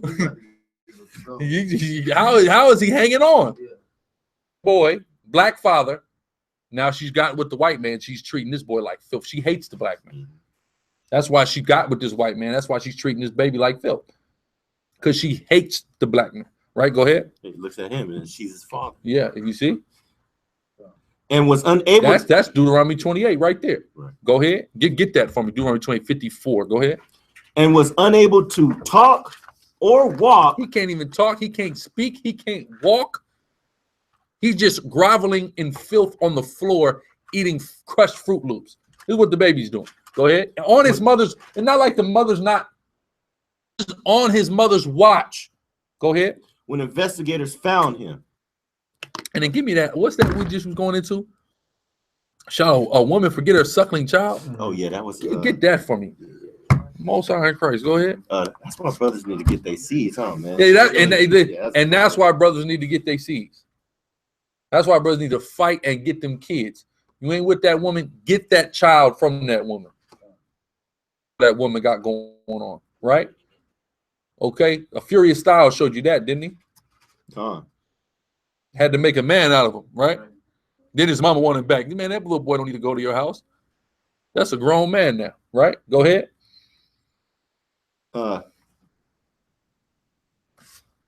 WFTV reports that the Department of Children Families, DCF, investigators went to the Daytona Beach home on June 28th and witnessed the boy lying on the floor attempting to eat cereal scraps off a filthy carpet.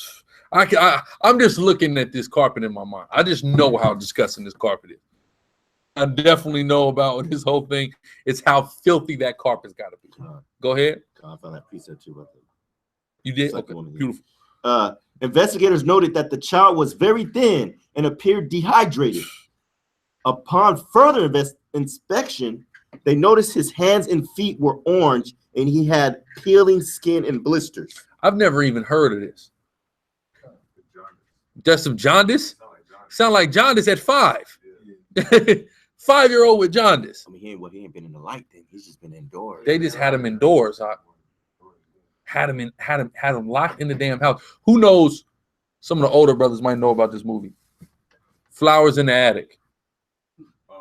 Who knows about that? Flowers in the Attic. This is like a black Flowers in the Attic.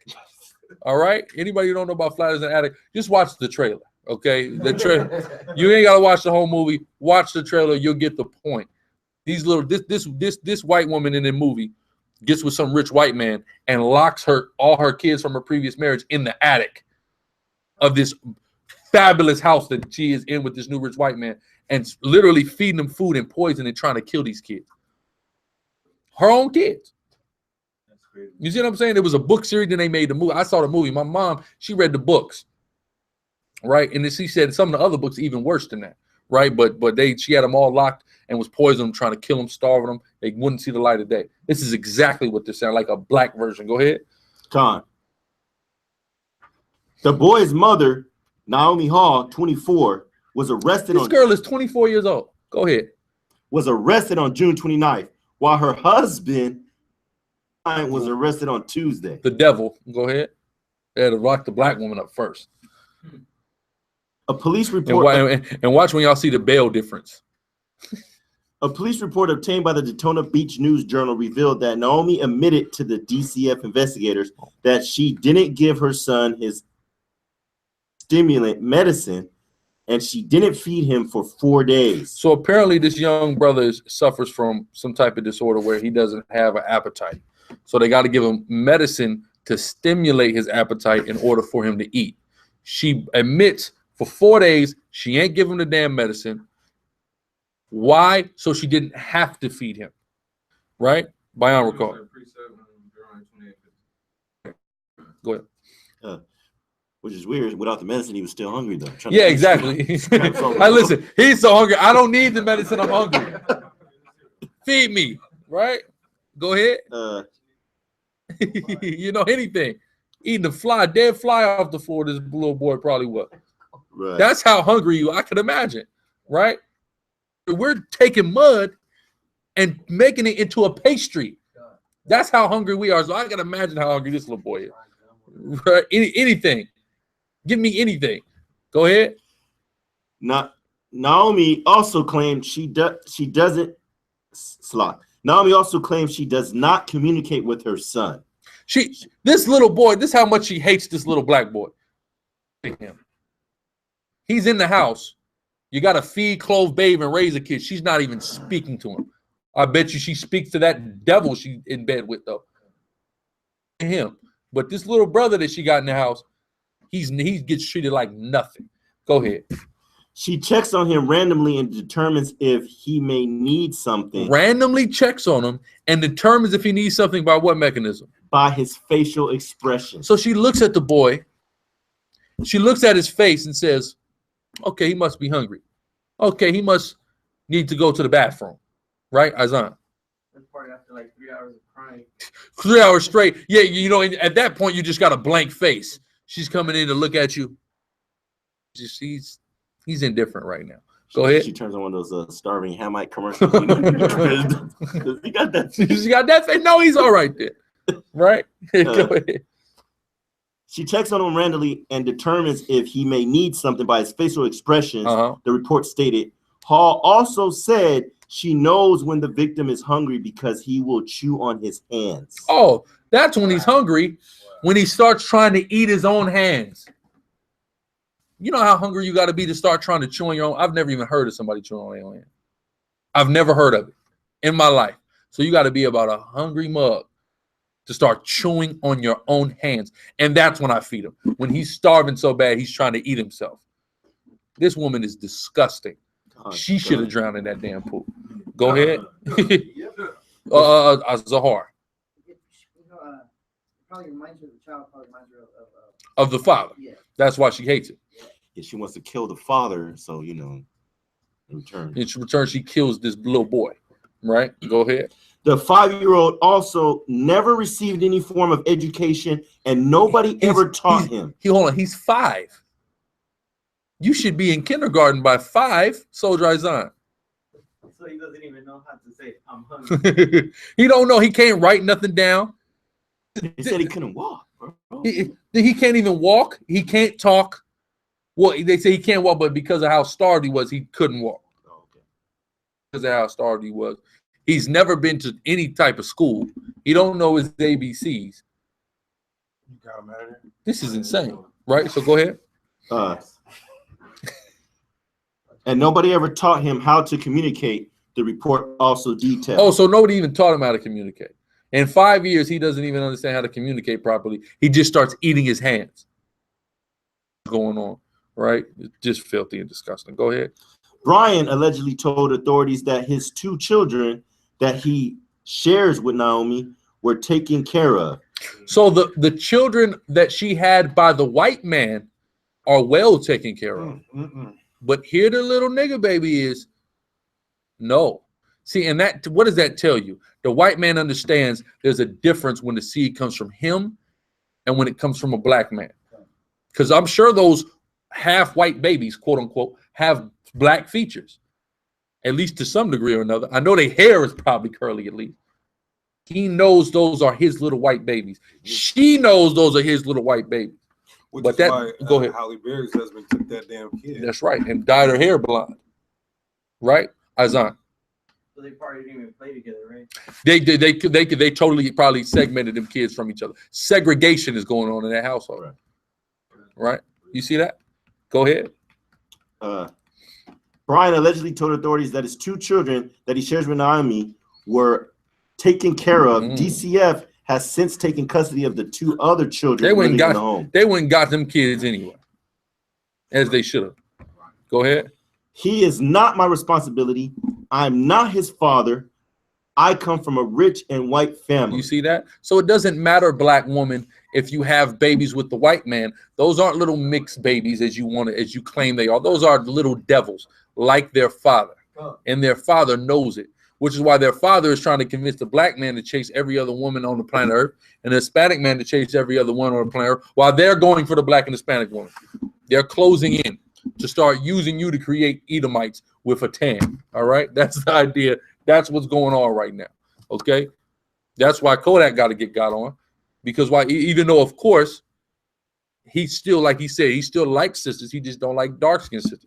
We have to understand the type of ideology that gets pushed out when you make those types of statements. And then in turn, then you have the ex-wrestler hoe who goes on a damn media and says that she doesn't date black men because she wants to have cute babies. So with that being said, you must not be cute because your daddy's a black man, you idiot. But as we can see, this is the ideology. This woman has the same ideology as that woman. You see what I'm saying? Go ahead. It's all a part of the great game that the white man is playing. Let's go. The 5-year-old, he's in ICU. Go ahead. Where he is receiving physical and speech therapy. Well, you got it? Go ahead, bring it out. Yeah, this is time. Isaiah chapter 49, verse 15. Can a woman forget her sucking child? Can a woman forget her baby? Go ahead. That she should not have compassion on the son of her womb? Go ahead. Yeah. Yeah. Yes, she said. This Naomi Hall, she did it. She forgot that little nigga. This little nigga. Like she ain't a damn little nigga herself. The hell is wrong with her, right? Go ahead. That they may forget. They may forget. That whore Naomi may forget. Just like a lot of other black women who have murdered their children may forget. Read on. Yet will I not forget thee. Thank the Most High. How would it? He won't forget us. Right. If your mama forgot you and your daddy left you, the Most High didn't forget about you as one of his chosen people. Right. Right. Let's get Deuteronomy 2. Deuteronomy 28-54. So that the man that is tender among you. Salaki, what is that? 56 actually. 56. 56. The tender and delicate woman among you. Naomi Hall is supposed to be a tender and delicate woman. Read on. Which would not adventure to set the sole of her foot upon the ground for delicateness. That's how delicate this sister's supposed to be. A damn monster. Read. She is the Loch Ness monster. That's who this hoe is. Go ahead. And tenderness. Her eyes shall be evil toward the husband of her bosom. Read on. Her real husband. That black man that she made a baby with 5 years ago. Go ahead. And toward her son and toward her daughter. And toward her son. But see, look. But it shows you that who the curses are on. Because she's not hardened towards the white man's babies. Because they're not Israelites. But she's hardened against those that Israelite child. Go ahead. That's it on that. Keep going. Oh, it's going to go more. And toward her young one that cometh from out between her feet. Go ahead. And toward her children which she shall bear, for she shall eat them for want of straightness. This is the same woman that would have ate her kid during that siege in Jerusalem. She would have ate this little boy. Right? Go ahead. For she shall eat them for one of all things secretly in the siege in straightness, wherewith thine enemies shall distress thee in thy gates. You see that? Go back to that story. If I could say this to Salakia, it's funny, like to the unlearned mind, when people hear us bring scriptures out, right, like not to join in affinity with them. Well, this is a clear example of how the Bible knew what he was talking about. Got it right to a T, right? Well, go ahead. A judge allowed the mother to visit her son in the hospital, according to the WF. Why do you want to visit the kid? You don't communicate with them. You don't feed them. Why do you just want to all of a sudden visit this little boy? You don't care about him. Just let them put him into the foster care system. She wasn't communicating with him. You don't even communicate with the kid. This is the only time where I'll say that kid needs foster care. Put him in foster care. As bad as foster care is, it ain't as bad as that dragon is, right? The Loch Ness monster. Go ahead. Naomi is accused of child neglect causing great harm. And they better look if there's any sexual trauma to that little boy. I won't be surprised. Not with a white man in the house. I'll be surprised if there isn't. And it's not like he could communicate that somebody's been molesting him. Right? Go ahead. The News Journal reported that she has been released from the Volusia County Branch Jail on a $35,000 bail. So she got only $35,000? Little boy didn't eat for 4 days. That she should be reprimanded. Brian is charged with failure to report abuse, neglect, or abandonment. He is currently being held on a $5,000 bail. So wait a minute. You mean to tell me, as we see, there's a $30,000 bail gap, number one. But on top of it, you mean to tell me that we're married, we share custody of these kids, we live in the same house, but I'm not a co-neglector? I just didn't report neglect. You're neglecting that baby right along with that girl. You see that? But you see it's still favored for the white man. $5,000 bail, you're out. I'll call the bonds place. They'll come get you for nothing down. I'll just come. Just come on. You ain't got 500. It's cool. Just we'll come get you. We'll come get you. Yashua. Don't want to say nothing. It's not my kid. I don't know. I don't know nothing about him. But I mean, he stayed with me. You know what I mean? In the same house. But I mean, I don't know what's going on. He's not my responsibility. That is insane. You married the woman. You see that? But should we be surprised? Of course not. It's just everything we've always said. I mean, what have white men done since they met us? Neglect us, starve us, kill us, right? Right? Yeah. He used on the tax though, on the taxes, right? Crazy. Go ahead. That's disgusting. Absolutely disgusting. I'm going to just replacement theology. I mean, we can do a Q&A if you're done. Yeah, let's go into Q&A because that was what I had on that. Any questions in the room first and foremost? Any questions in the room that brothers need answered? Other than that, we'll open it up for the chat after that. The chat can put their questions in right now, and I'll. Zahar, got quiet. So about how do you go about proving Job is an Israelite? How do you go about proving Job was an Israelite? How do you go about proving Job is not an Israelite? They use the Septuagint. Let me ask you something. Do they read the Septuagint on a regular basis, or they read the Holy Bible? Ask them, is that in the Septuagint? It's in the footnotes of the Septuagint. That's not a part of, it's not like Job 43:2. And Job was an Edomite. Give me Job 1:1. Okay, come. Let's get Job 1:1. This is very easy.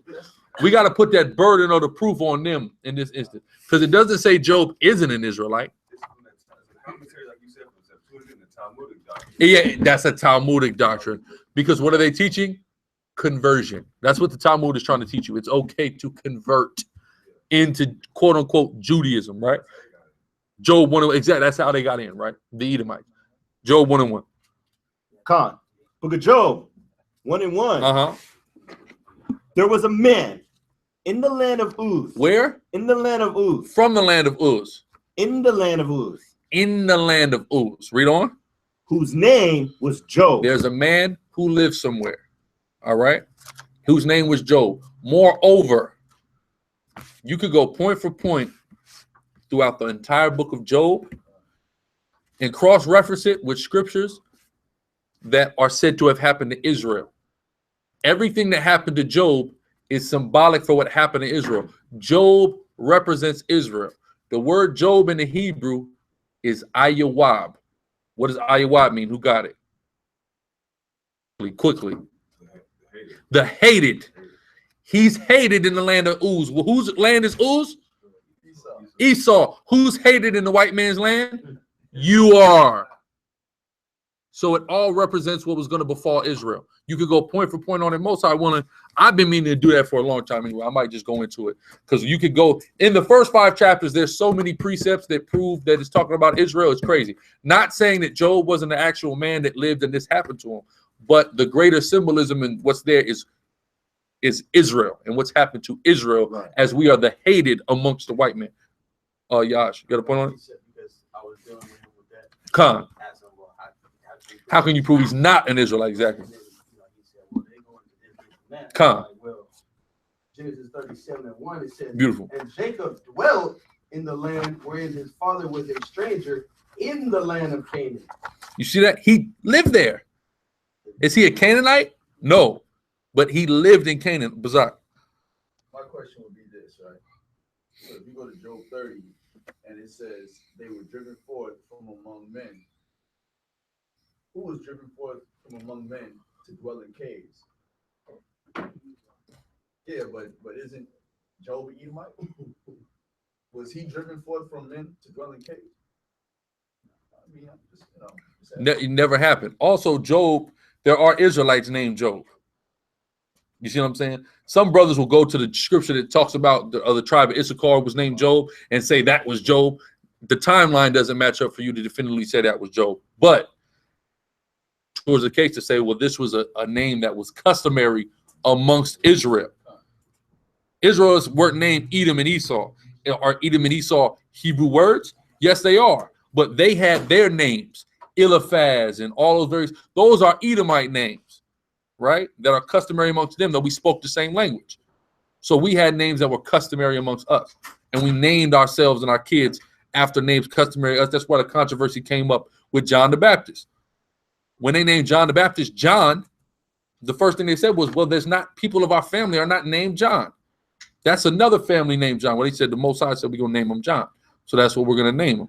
But we're very customary with our naming practices. You understand what I'm saying?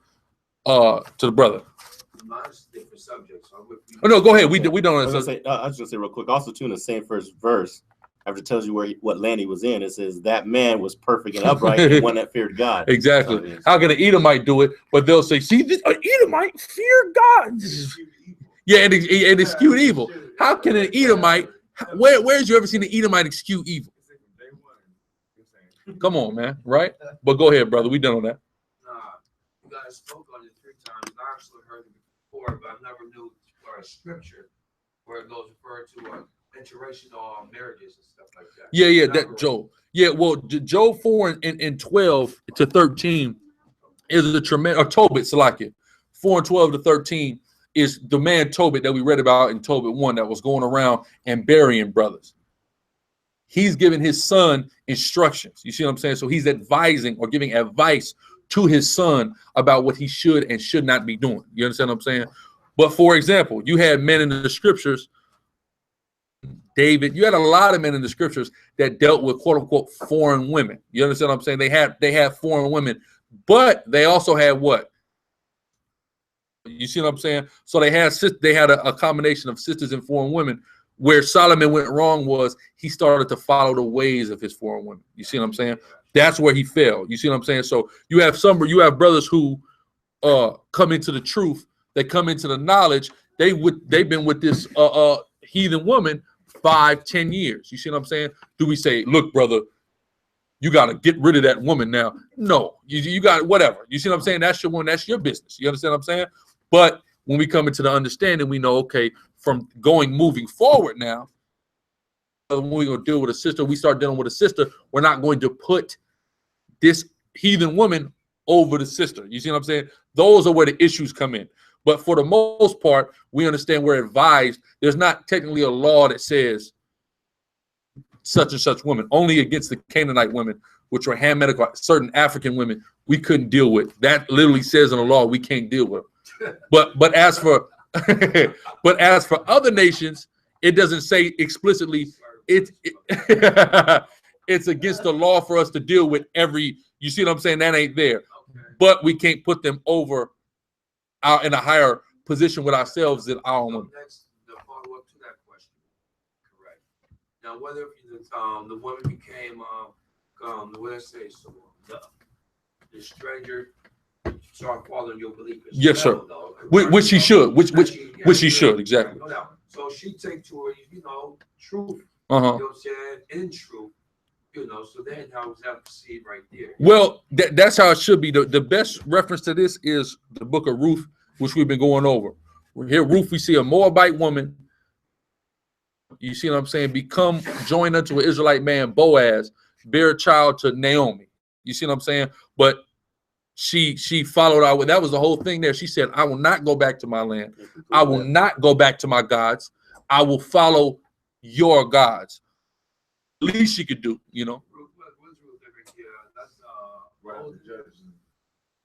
Right after Judges, the book of Ruth. Boom. Which we just went into it because some people have tried to make Ruth into an Israelite when the Bible clearly say she's a Moabite. You see what I'm saying? So she's a Moabitish woman, a foreign woman, but she's able to, she comes in and she shows her dedication to want to serve slaves. So no matter what woman, because the coldest thing is this. In this day and age, a sister will try to get you off into some madness before a heathen woman would. You see what I'm saying? Sister have you at church. You see what I'm saying? You in church singing and dancing. The heathen woman, whatever you want to do, which is unfortunate, but it's true. So any woman we deal with, we got to make sure we get them in line with the way of life that we're now taking on, officer. Yeah, I know this one chick back in the Bahamas I used to work with, and she, she got the cleavage all out and everything. She posted something, and she always talking about God this, God that. With whole breasts out, yeah. She said, it's a good thing when you got the Lord with you, because then if you cheat on your man, if he believe in the Lord, then he'll let you slide. You know what I'm saying? He'll just blame it on. I'm like, yo, delete. That's a damn. She's the devil. She's the devil. Go ahead. Hey, because you guys were in the church, I'm leaving that there. So you might get another question because you mentioned church right there. Yes, sir. So I just come to the truth. We know, okay. Friday sundown, Saturday sundown, right? Okay, so if you sit there and you do still do this, correct? Because I know Christ says, whenever 2 or 3 or more gather in my name, my presence will be there as well. Yes, sir. So, how would that affect still keeping the Sabbath if you should still choose to attend Sunday service, plus keeping the Sabbath as well? Well, the whole thing about Sunday service is what Sunday service is about. And the whole thing that they're doing in that Sunday service, the first thing they're doing is commemorating and worshiping the Son. That's why they're getting together on Sunday. You go up in this place, it has certain idols in it. Even if it don't have a picture of Caesar Borgia, 9 times out of 10 it got what in there? A cross is in there. That's the T for Tammuz, which is where they get the whole baby Jesus story from Tammuz. You understand what I'm saying? So the whole system that they got set up in that church on Sunday is evil and against scripture. You see what I'm saying? So it like you said, it's 2 or 3. Like right now, we're in a building, but it's 2 or 3. Or so the reason why it's a church is because the brothers that's in here right now. You see what I'm saying? Just like if you in any other building, if it's 2 or 3 gathered, it's a church because the brothers that's in it, or when we're on the streets. So it's not so much the building that's the big issue. It's what's going on in that building. You see what I'm saying? Whether it's of the Most High or not, by Uncle.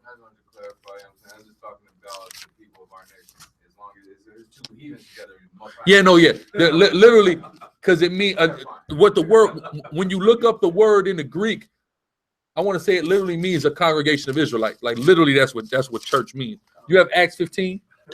So let me. I want to go into this real quick because Catherine asked me a question about it. I think it came up in the class, the Acts 15, the admonishment that was given in Acts 15. So I want to just go over it because it pertains to that question. Is it at the end of Acts 15, Catherine? 21. No, 24. 24. Let me take a look. It's 5, and then it jumps down, and it jumps and speaks about it again in 24. Yeah, read 24.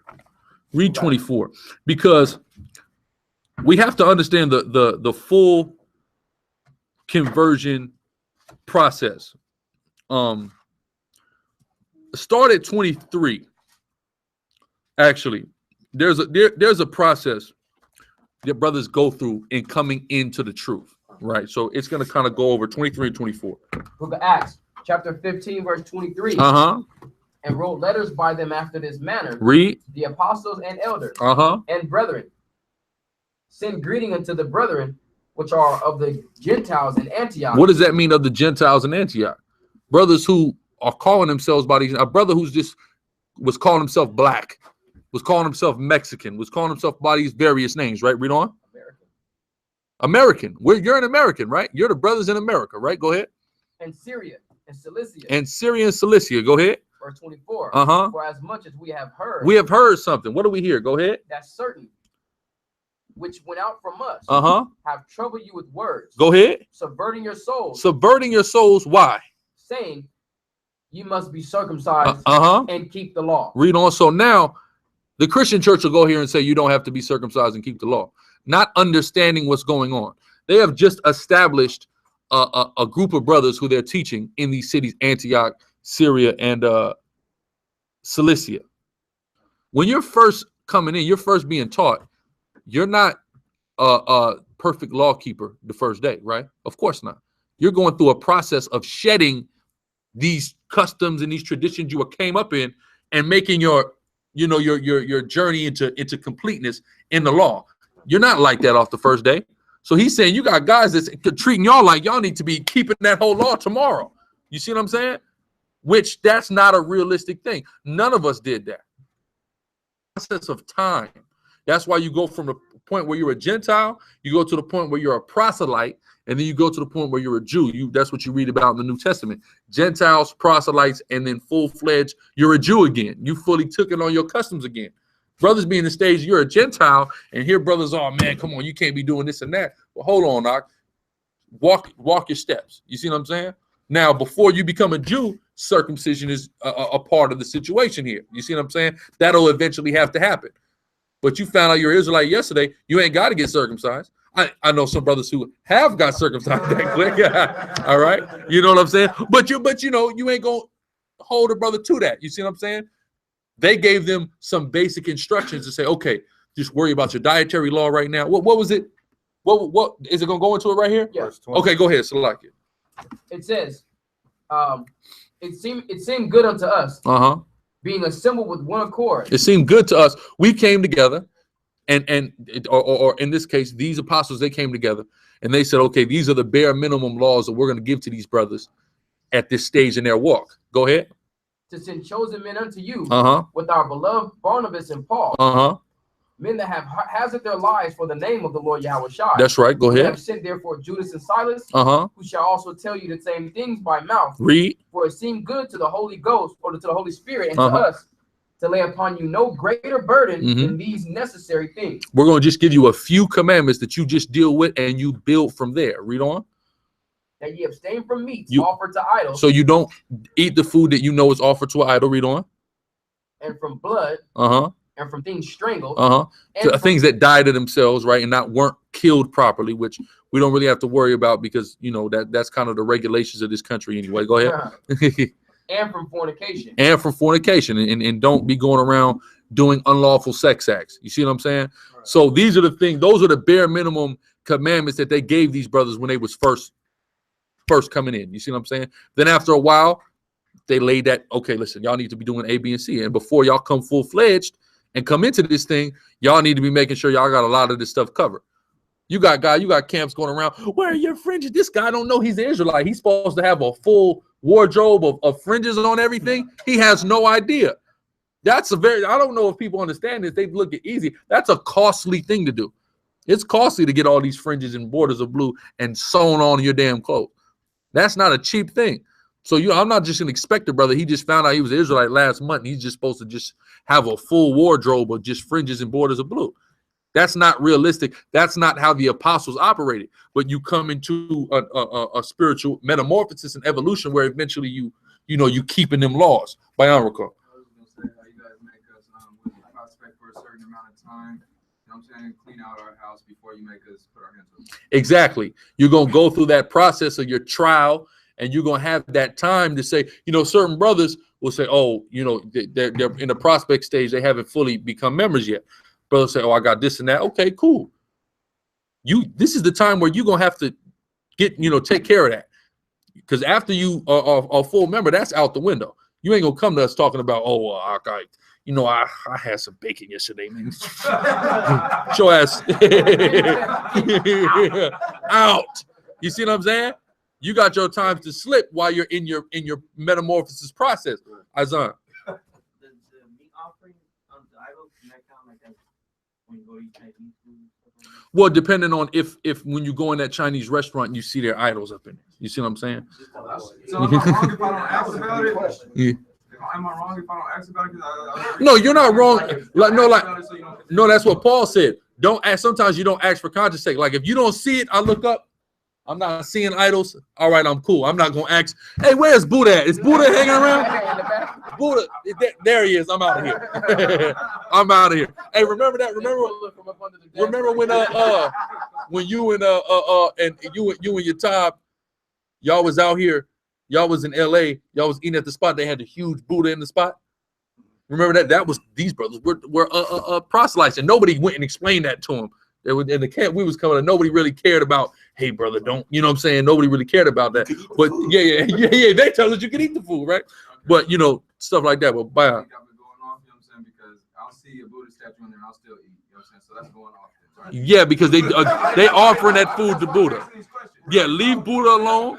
If you go in the Issachar's restaurant and you see Caesar and Mary up in there, don't eat there. There's plenty that don't have it. Go ahead. But here's the thing. What they have on the shrines, though, is not necessarily food. They'll put $1 in there. They'll put fucking cigarettes in there. Yeah, they like Buddha smoked cigarettes. Yeah. So they offer. I would say I don't fully know how they offer up to Buddha.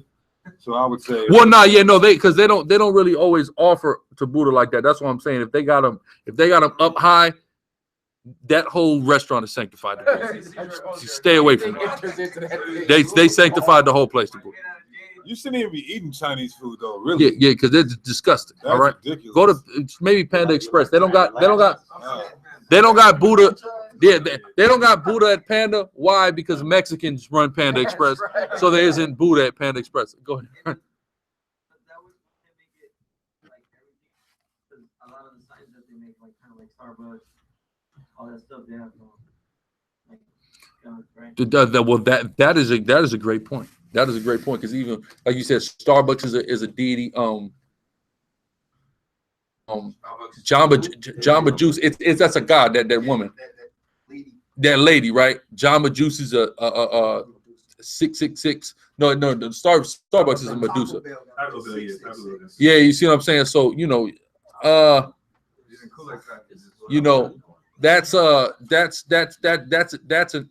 that's an interesting point. But then going into that aspect, that's when you start dealing with don't be righteous over much. Because if we want to be technical here, throw them Nikes out. You see what I'm saying? The Meditas gotta go. You know what I mean? So it's not like you're walking around representing this God, but nigga got some Nikes in the damn closet. You know what I'm saying? You're not evil for them Nikes. So I know we're not supposed to mix seeds with the garment. What about our hats? You say you're not supposed to what? Mix with your garment. Yeah, just worry about your garments. You know what I'm saying? Your actual articles of clothing, a hat, shoes, socks. And that's not. But as far as your garment clothes, your shirts, your pants, you see what I'm saying? Especially your fringes, your borders, your garment that you wear that's old custom Israelite customary garment. You want to make sure that that's not mingling fabric. This is something.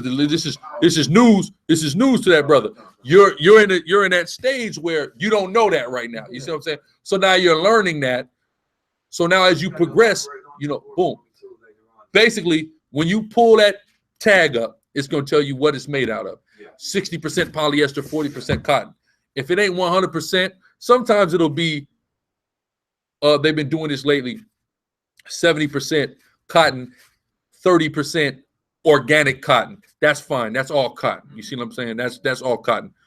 But they just took some organic cotton and some non-organic cotton. But as far as what you're supposed to be wearing, according to what is that? I want to say Deuteronomy 21:5 or 22:15, somewhere around there. If you can get it, you're not supposed to mingle fabrics. You see what I'm saying? You're not supposed to mingle fabric. So when it's mixed 60-40 cotton polyester, don't deal with it. You see what I'm saying? We're not supposed to deal with it. So moving forward, as a brother progresses, that's something you work now. When you go in your store, you buying your clothes, you're being conscious of that. Okay, this is 60-40. I'm not going to make this purchase. It's going to end up saving you a lot of money. It saves me tons of money. When I want, I got to have it. Oh, can't have it. You know what I'm saying?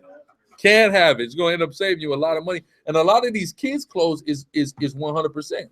You see what I'm saying? Because I went up in it because I got my son on the way. I went and got in some clothes, and I'm like, everything is just 100. That's good.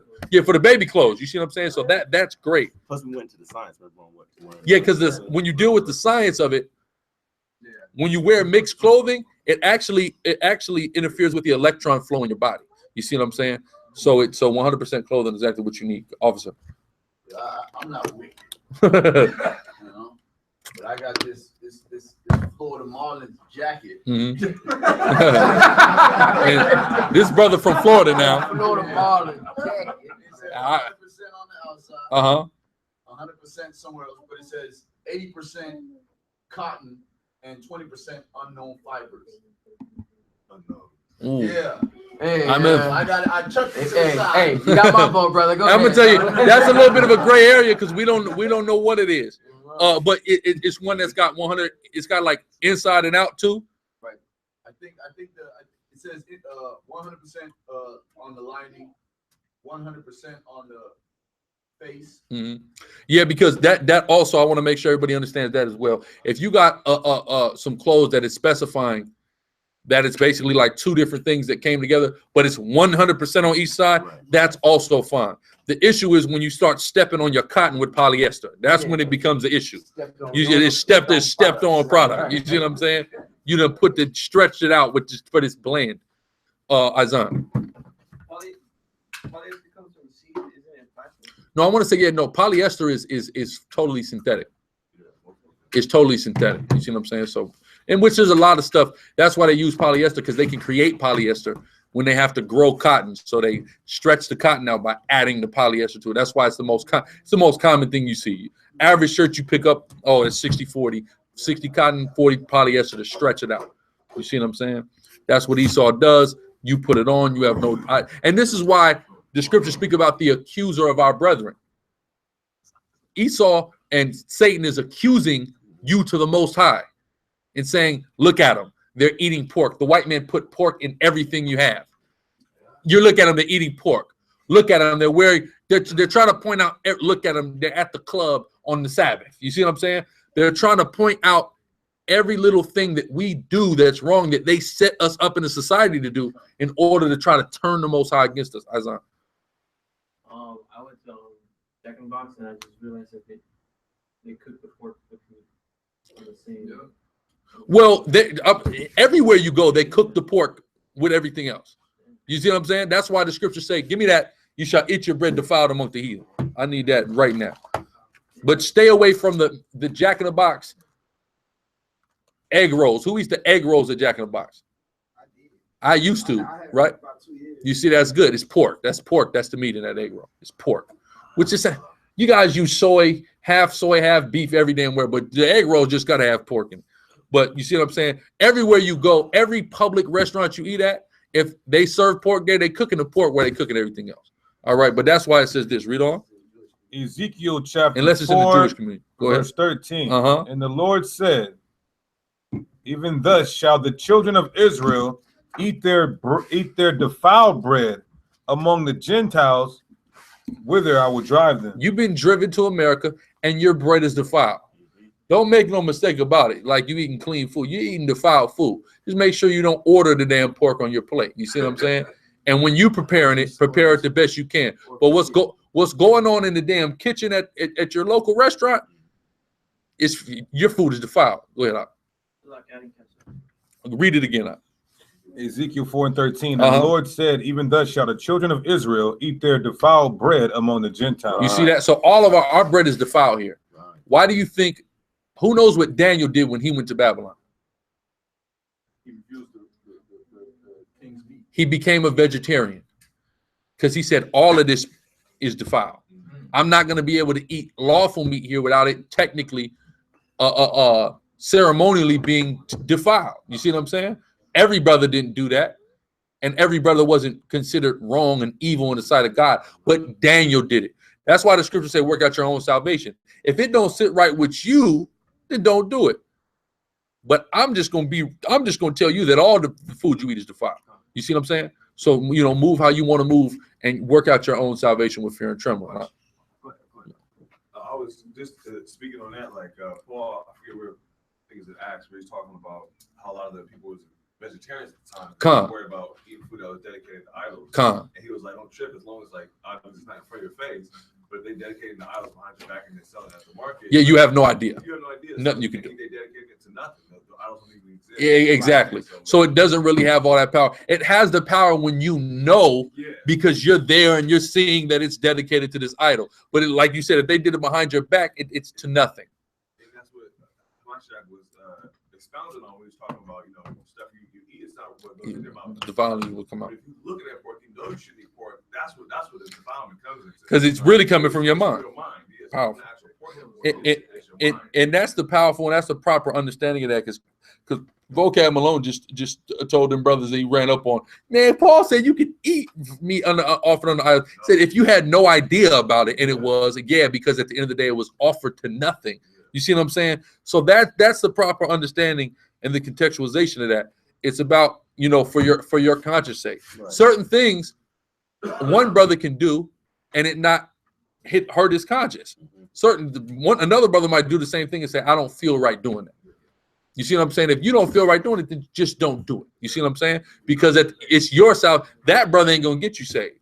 You gonna get you saved, and he's gonna get him saved. You see what I'm saying? So everybody got to work their own salvation out. So that's the importance of understanding that, right? There was a hand up. Go ahead. That kind of answers some of my questions. I learned, like, you know, we all have to invest in people top shop. But that's what we grew up on, you know, pretty much always. I've learned I've got the fall from because I've learned they've been putting lard in the refried beans. Yeah. They cook a lot of places they cooking with lard. That's why you got to make an inquisition. Yeah, so like this spot right here, Santana's, they don't cook with lard. There's a spot by my house. Me and this brother was eating at. We found out they cooking with lard. That's pork fat. That's pork fat. Go ahead. I'll finish your point. No, I was just saying that that's the study. You know, little stuff I looked up like the Lucky Charms. Yeah, marshmallows. Lucky Charms, you know. So those things, because they make them with pork. So exactly, we leave that alone. Some cheeses. That is cheese got pork in it. Yeah. Velveeta got pork inside. You know, they got cheese. Kraft don't have it though. You said what? Kraft doesn't have it. Yeah, Kraft don't have it. Yeah, but in the Kraft macaroni and cheese, they got pork is in there. You see what I'm saying? Pork is in the Kraft macaroni and cheese because that's not actual cheese, that's powdered cheese. Go ahead. I was gonna say, y'all gotta pay attention to that SICARRI bread.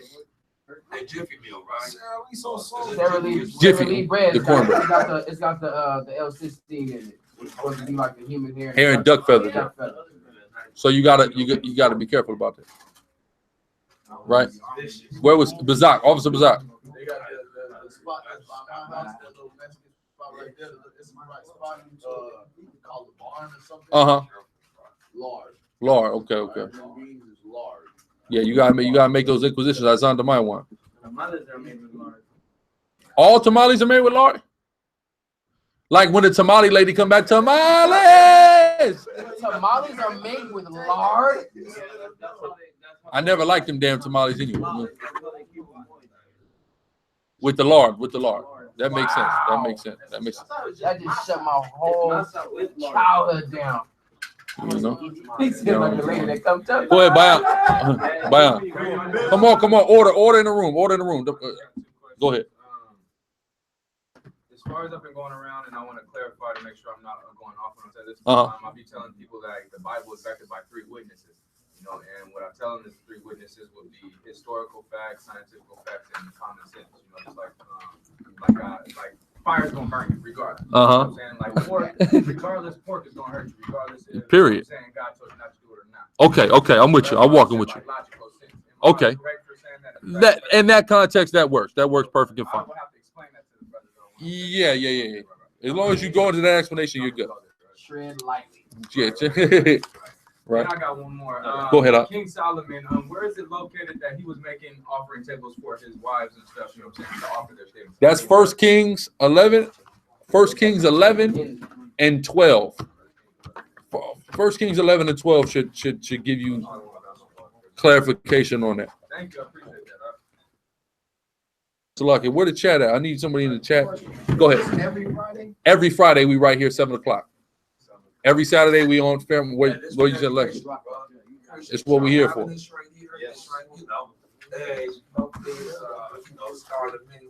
Yes, sir. Yes, sir. Looking forward to seeing y'all. We'll be out there tomorrow. Yeah, I'm gonna get with you in a minute. So yeah, let me see what's going on in the chat. I'll get with you in a minute. Same spot y'all caught us at. We'll start at Whitman and we'll move over. But we'll start Whitman. All right, Azan.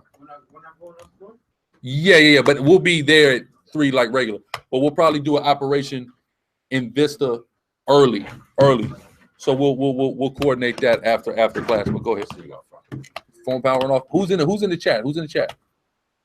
I'll see you again, bro. All right, for sure. See you tomorrow. Lord willing.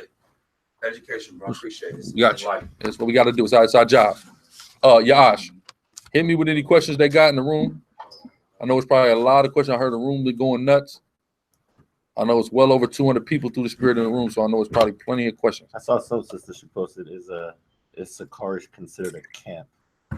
Yes, SICARRI is considered a camp, school, church, whatever you want to call it, congregation. We're all of that. No, turkey is not an unclean food. What you read about is a turkey vulture.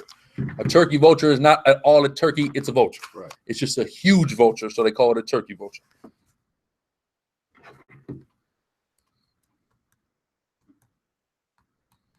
Turkey is a fowl that doesn't fly, meaning you could eat it. Chicken you could eat. Why? It don't fly.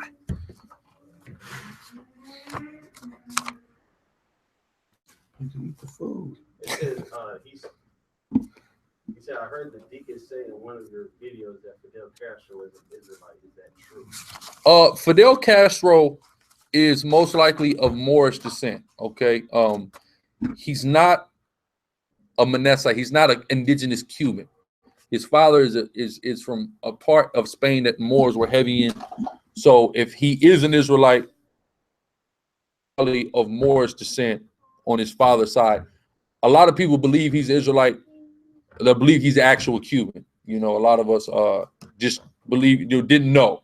If you didn't research him, you wouldn't know. You see what I'm saying? So, but either way, well, go ahead. Somebody said, do we have to pray to the east? Yes, that's 1 Kings 8. That's that. 1 Kings 8. These are relevant questions. Is there women in here when y'all come to TJ? When we come to Tijuana, that's a great question. We got a couple of people. We got a brother we dealing with in Tijuana, a couple brothers. I mean, we're gonna raise Mexico up soon. All right, Lord willing. Okay. Question is the border. You should be asking, when are we coming back to the border? All right, everybody can't cross the border, okay, in the camp. So, you know, some brothers don't want to cross the border. They try to deport me when I went to the border. I wasn't even born in Haiti. They tried to send me back last time, okay? You know? Yeah, that's right. That's damn right. But, yes, sisters are more than welcome to attend class here in a nice and safe and enclosed environment where you are well protected from any and all threats. Right here, 2741 Lemon Grove Ave, number 105. Somebody said, I heard the class last week on divorce. What happens if the woman or the man is cheating spiritually with the Christian doctrine? A so-called speaking in tongues doctrine, is that considered cheating? No, it's not considered cheating. Stop it. Don't do that. What I will tell the sisters also, women's class. We have women's class beginning Sunday. Okay, for sisters, if you're married, get permission. All right, unless your husband's in the world, which he doesn't really care about that Hebrew nonsense anyway. But if you're married, you have to get permission, and you will not be permitted to ask questions during class. Ask your husband questions, and if your husband doesn't know the answer for whatever reason, then he can ask us the question and give you the answer. All right. But those will begin via conference call. I'll do a commercial, most high willing, by the morning about it. But yeah, sisters classes. It's going to be a 6-week course of sister-centered curriculum. All right. What else we got, officer? So brother said, do we have to wear a head covering? To? No. And our heads aren't covered, for the record. Right. Brother asked, when will you do a wilderness video? Oh, we have a video. Look up SICARRI Wilderness. Like a video in the actual wilderness, in which case I couldn't tell you.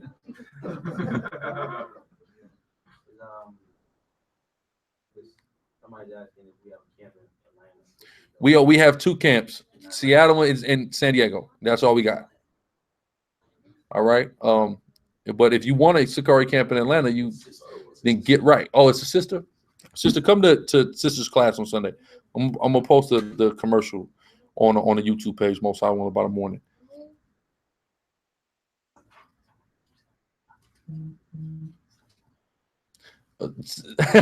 In what context?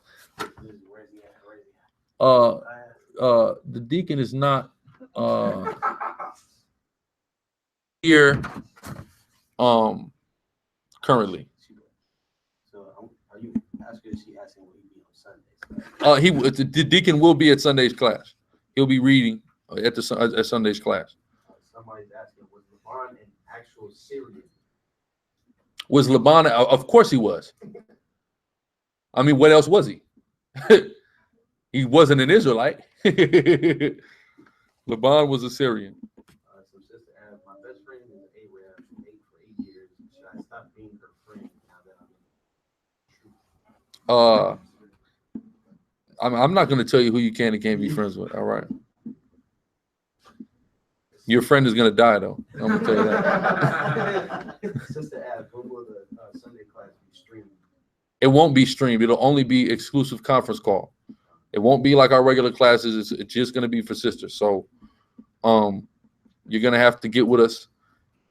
Email us exodus1715@gmail.com. That's Exodus without the E. XODUS1715@gmail.com. And if you email us, we'll give you the information, or go to our Instagram, instagram.com, or not .com. Just go to type in Exodus1715 with the E on Instagram, and you'll see the flyer that'll have the call-in number. So you better call in. It won't be streamed. It won't be on YouTube. You have something? It's going to be on the phone? It's going to be on sisters calling on the phone and listen, and they can ask questions if they're permitted to ask questions. Anything else, officer? Is sex on the Sabbath sin? Yes. Do not do your pleasure on the Sabbath. All right. You get to take a day break, man. Okay. Replenish yourself. Sabbath is made for man. Your back is gonna break. That's gonna be a better. Right. Woman's back is already broken. Go ahead.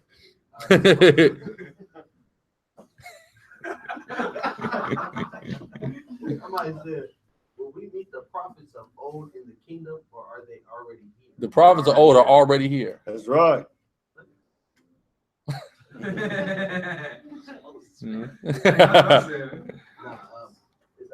It says, he said, I don't know if it's Salakia, but for this question, so as a man, I can talk to a single woman while I have a wife? Yes. You're damn right you can. It's not cheating. Somebody asked me about cheating earlier. What is cheating? I don't read that in the Bible. I don't read about cheating in the Bible a lot. Cheating on your girl in the Bible a lot.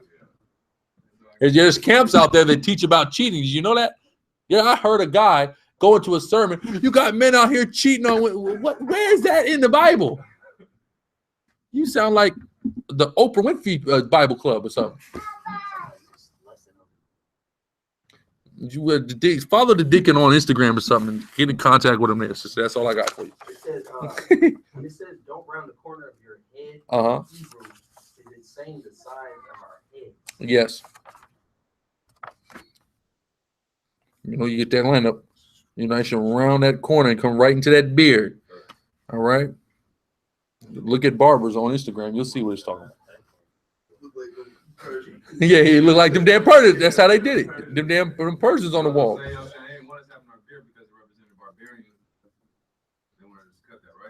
They wanted us to cut the beard because they wanted us to cut the beard because that's how heathens look.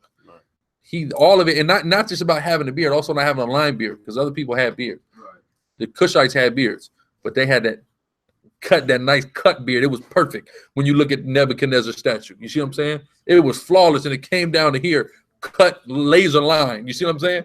We had a rough lion's mane. All right, go ahead. Someone wants to know if we have a Spanish speaker that they can talk. We have Spanish speakers. So if you need to talk to Spanish speakers, email us exodus1715@gmail.com. We'll put you with a brother in the Espanol. Call in the hotline and say habla Espanol. You'll be transferred over to a strong Spanish speaker briefly.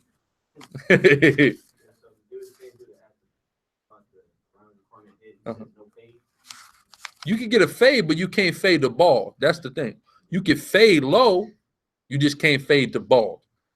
All right? You know, if you know about barbers, you know about haircuts, you know what low is, you know what bald is. All right? What you got? Is making a cross gesture before praying wrong? Do I stand praying or sit? Yes, that is the most wrong, one of the most wrong things you can do. Also, don't make your hands like this. Okay? That's Dagon, where that's a fish. All right, you don't do that. Okay, you put your hands out. You can stand, you can sit, you can kneel, you can lay face first on the ground if you want to. You can, you know what I'm saying? But don't do this, and never do the sign of the cross ever in life. Forget how to do that. Okay, Zanakaria. Can like say if you're just walking outside, you just want to talk to them. Yes, you can pray. Yeah, if you're just walking. Sometimes you might not be able to fully face the east during that time period, you know. But yeah, you can, while you're walking about, pray to the Most High if you want to. That's fine. As long as you're doing it in secret, you're walking, but nobody can tell you're praying. You see what I'm saying? Not like the Muslim would stop. I'm right here. You know what I'm saying? Don't do that. So hard, Yaqua.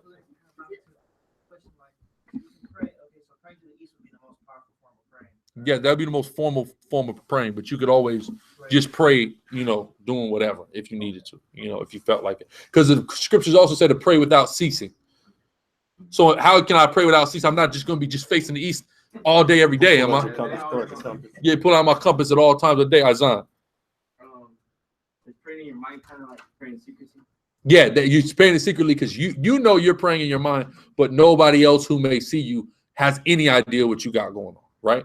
By our recall. I was just gonna go back to, I'm pretty sure we were following our customs when we got taken over here on slave ships, so you couldn't turn to east if you were in chains.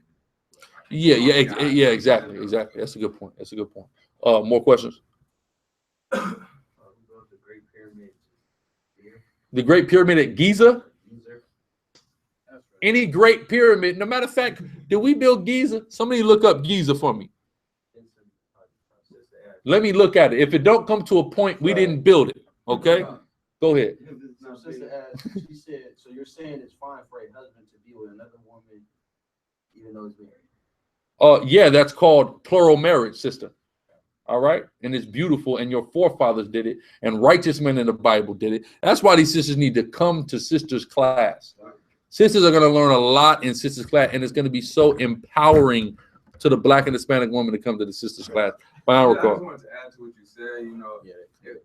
We built Giza. Go ahead. I was gonna say, a lot of females have problems with a man being with multiple women and stuff, but when you look in the Bible, it's not like Abraham said, I want your maidservant or so and so forth. A woman said, take my maidservant. You know what I'm saying? Women put that spirit on us to have multiple women, and the Most High put on women for us to have that too, I feel like. Yo, well, yeah, and any woman that has any sense knows her man either wants or has another girl any damn way.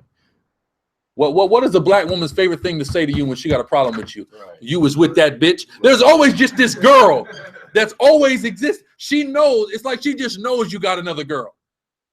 You see what I'm saying? And she only has a problem with it when she's mad. Right. But go ahead. You was in Mexico. Yeah, you was in Mexico. You got a girl down in Mexico now? I'm going to Mexico on business. I got a wife in Mexico, according to my wife, right? You see what I'm saying? Go ahead. Sister As, when it says daughters of Zion, it was cursed in Isaiah regardless, why don't we see this within all Israelite tribes? The reason why you don't see this within all Israelite tribes is simple. It's the same way you don't see this amongst certain mixed populations of Israelites, like a southern kingdom who mixed with another nation. It's because of being mixed. You see what I'm saying? So that's how certain people will try to navigate out of that curse, or you won't see that curse is evident is there. But you'll see the other aspects of the curse is still there, a rent, and you're having the most heavy part of that curse in Isaiah 3, which is the fact that your husband will die in the streets. All tribes got their husband dying in the streets. All tribe women out of shape in a lot of ways. They all have to deal with that, but all of them don't have to deal with the crown of their head having the scab because they mixed with other nations. So that's genetic. All right. Go ahead. And a lot of sisters don't have to even deal with that if they didn't perm their head and straighten their head every time. A lot of the reason why sisters can't, that curse can be very practically solved if you didn't if you didn't put just for me in your head when you were 5 years old, you'd have been all right. You understand what I'm saying? You see what I'm saying? Plain and simple, right? So it's not even just that as well. But yes, yeah. Someone has a tribal lineage question, but they might need to clarify. It says, "My father is Levi, and his father is Manasseh. Does that make me Manasseh?" Your father is a Levite. I'm gonna tell you why your father is a Levite. Your father's father was a Levite that lived in Cuba. He was not a Manasseh. There is a large population of Levites in Cuba. That's why your father. How you gonna say your daddy is a Levite and his father is a Cuban? No, your grandfather is a Levite as well. Many of us went to Cuba, okay, when you study history. We went to a lot of other places as well. Levi is scattered in all the tribes. In Mississippi, Levi is in Mississippi. Levi is in Louisiana, right? Argentina. Levi is all over the place. So just because you live in Cuba don't make you necessarily a Manasseh. Okay, you could be if you know about Cuba, you know Haitian Creole is the #2 language in Cuba after Spanish. Okay, who's ever heard of Guillermo Rigondeaux, bantamweight champion of the world? That's a Levite, but he represents Cuba. He doesn't say anything about Haiti, but his last name is Rigondeaux. That's not Spanish, my man. Of course he is. Guillermo Rigondeaux. Albert Pujols, Anaheim Angels, Haitian. Okay, was born in the Dominican Republic, but Pujols, that ain't Spanish. That's French. His grandfather was a Levite that came in the Dominican Republic. So it's not just about where you live. It's about where you come from. A lot of brothers from Louisiana are Levites because they came from Haiti. Zanakaria. Pug, somebody asked me about Pug. I think Pug is like a Simeonite or something. I forget. I looked him up. Or a Manassite. I forget. I'll have to look him up again. Is the Congo tribe a part of it? Congo? The Bakongo tribe in Africa? Yes, the Bakongo tribe are Levites as well. All right, when you study them, I studied the Bakongo. Suriname are Levites as well. Suriname and French Guyana are Levi. Guyana are Benjamin Bazak. Are the logos in Nigeria? The Logos is the city, right? Yeah. That's the city. There's different tribes in the city, so I'm not sure. Some of the tribes are, some are. Izan. I have a question. What is going on with these Jews getting kicked out in Guatemala? Yeah, I heard Zebulon is expelling the damn rats out of their land in Guatemala. I don't know what it is. It's great. I love it. Yeah, there is brothers in Guatemala. Yeah, matter of fact, what's his name? Yeah, all they over there is extorting them. You see what I'm saying? The only thing the Jewish man does anywhere is come to rob people. But there's an elder from One West named Kawakab, who had a school out there in Guatemala for a long time. Went out there to Guatemala. So there's definitely some Zebulonites that's waking up in Guatemala. Maybe that has something to do with it. Either way, it don't take a rocket scientist to find out that the white man is a devil, and I need him out of here. You see what I'm saying? So that's what the Guatemalans now Abaji can brag about. They kicking the Jewish man out of his land. Jewish man in your country, we kicked him out. Yeah, I can't wait to hear that. But what else we got, officer? when's the women's class? Sunday. Okay. Sunday noon Pacific, 3 Eastern.